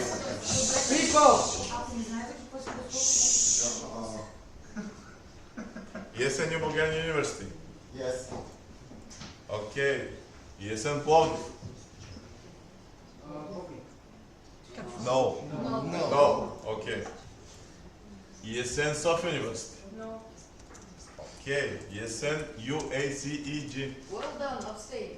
Abstain. Okay. ESN UCTM. Okay. ESN UNWE. Не, имаме Въпросът ми е всичките заедно ли гласуваме да са тайно или Всичките всяко едно заедно. отделно? Всичките заедно. не, сега гласуваме за заедно. Заедно ли са? Заедно. Всички ли са тайни? А продължението? Значи, yes. Yes. ESN UR. Abstain. Abstain. ESN Varna. No. And ESN Велико Търново. Of course, no.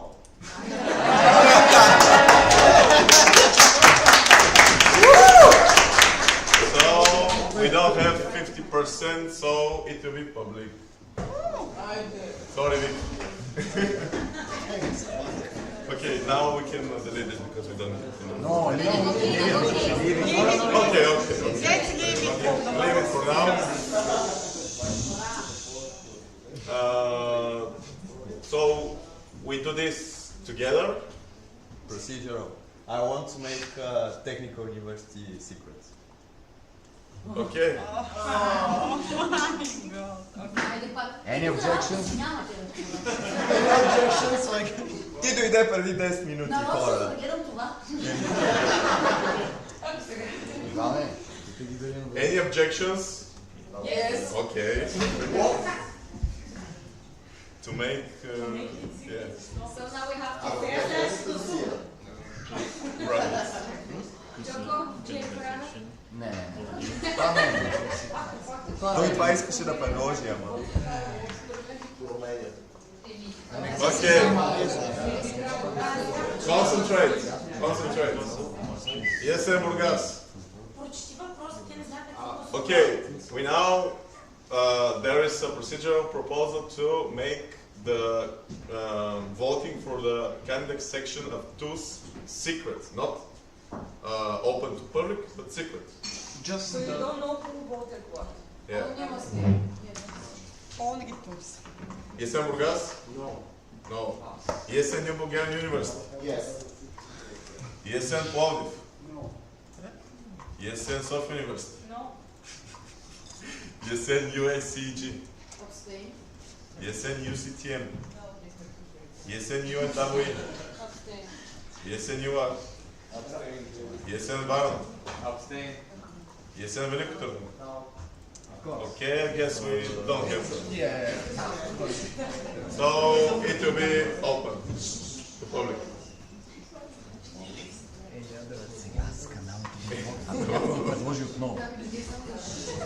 Okay, we do this together, so whatever is here, you can copy it afterwards. Now we vote. We need to vote. Yeah, I know. I beg you for your silence. Now we vote the proposition for changing the section fee from 15 euros For active members from 20 levels to 10 euros, and for non-active members from 30 levels to 15 euros. Yeah, round it a little bit. ESN Burgas? Yes. ESN New Bulgarian University? Yes. ESN Plovdiv? Yes. ESN Sofia University? Yes. ESN UACEG? Yes. ESN UCTM? Yes. ESN UNWE? Yes. ESN UR? Yes. ESN Varna? Abstain.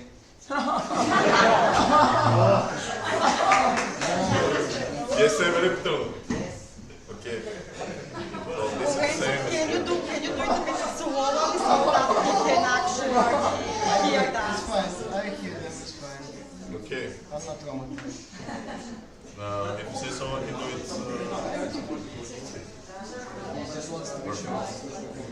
Last is yes.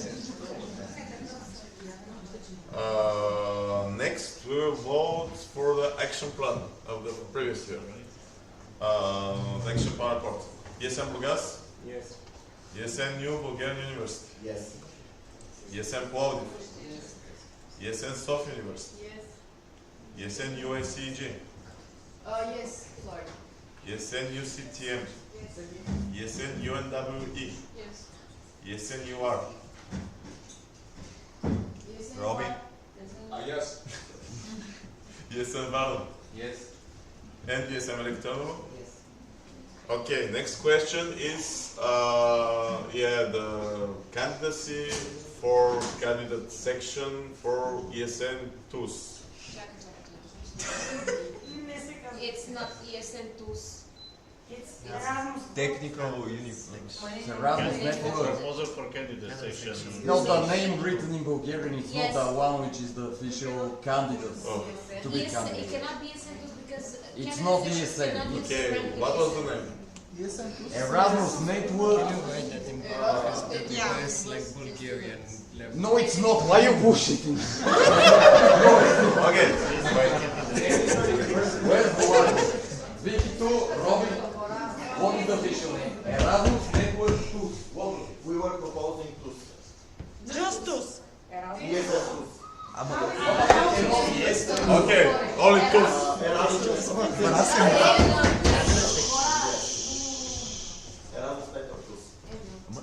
Just do it EN. Okay. Yeah. Any objections to the spelling? No. This cannot be voted on. Erasmus Network TUS. Вместо ESN TUS. Aha, okay.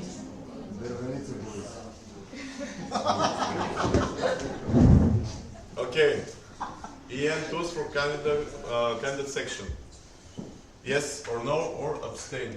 First, we have ESN Burgas. Yes. ESN New Bulgarian University. Yes. ESN Plovdiv. Yes.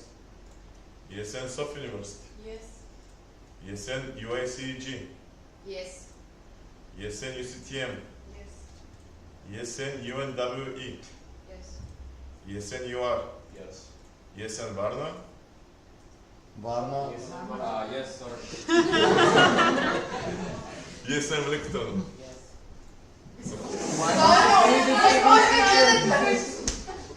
Why did we do all this?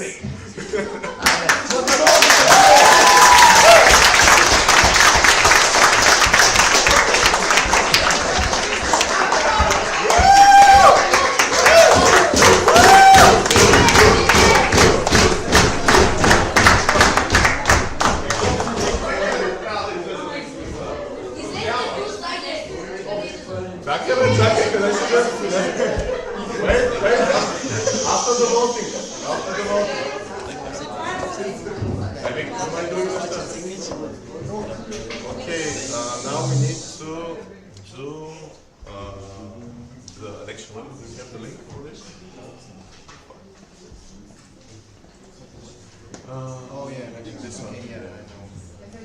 Now we do the secret voting, but we need some 1-2 minutes because the two scrutinizers need to check if the vote weights are correct. And then we will start the election runner. You will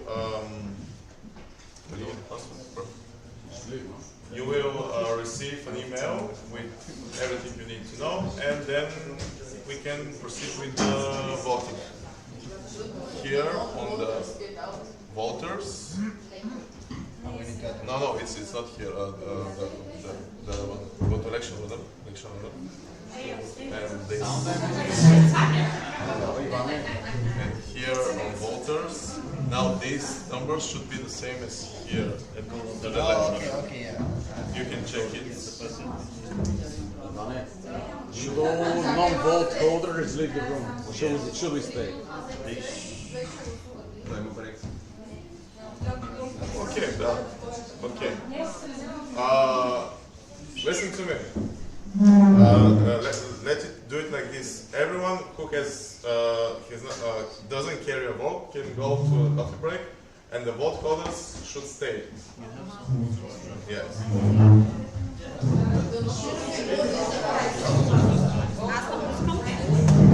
Please, all vote holders stay. The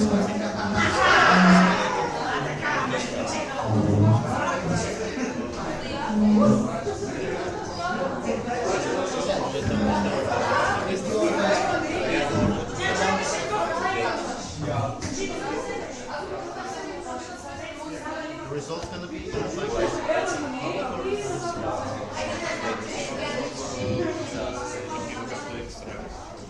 after result, we're just gonna know the percentage. I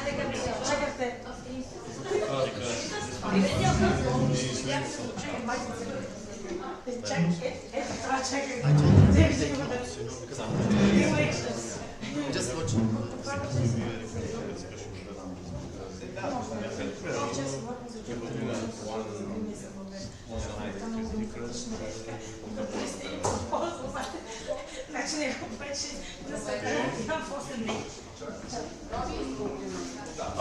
Are we done with the Okay, so now we will everything good? Launch. Yes. This time, yes.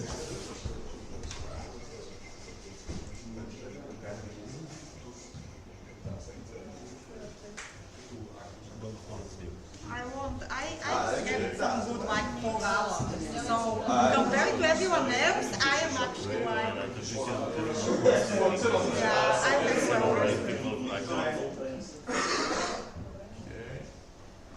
Гласували? Вау, ти също не трябва. Ами аз те питах и ти нищо не каза. Okay. Maybe in 1 minute you'll get an email.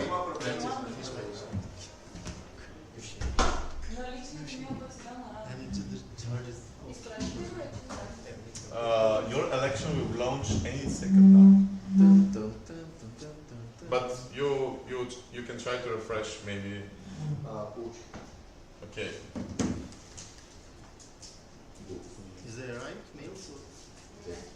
Stop or?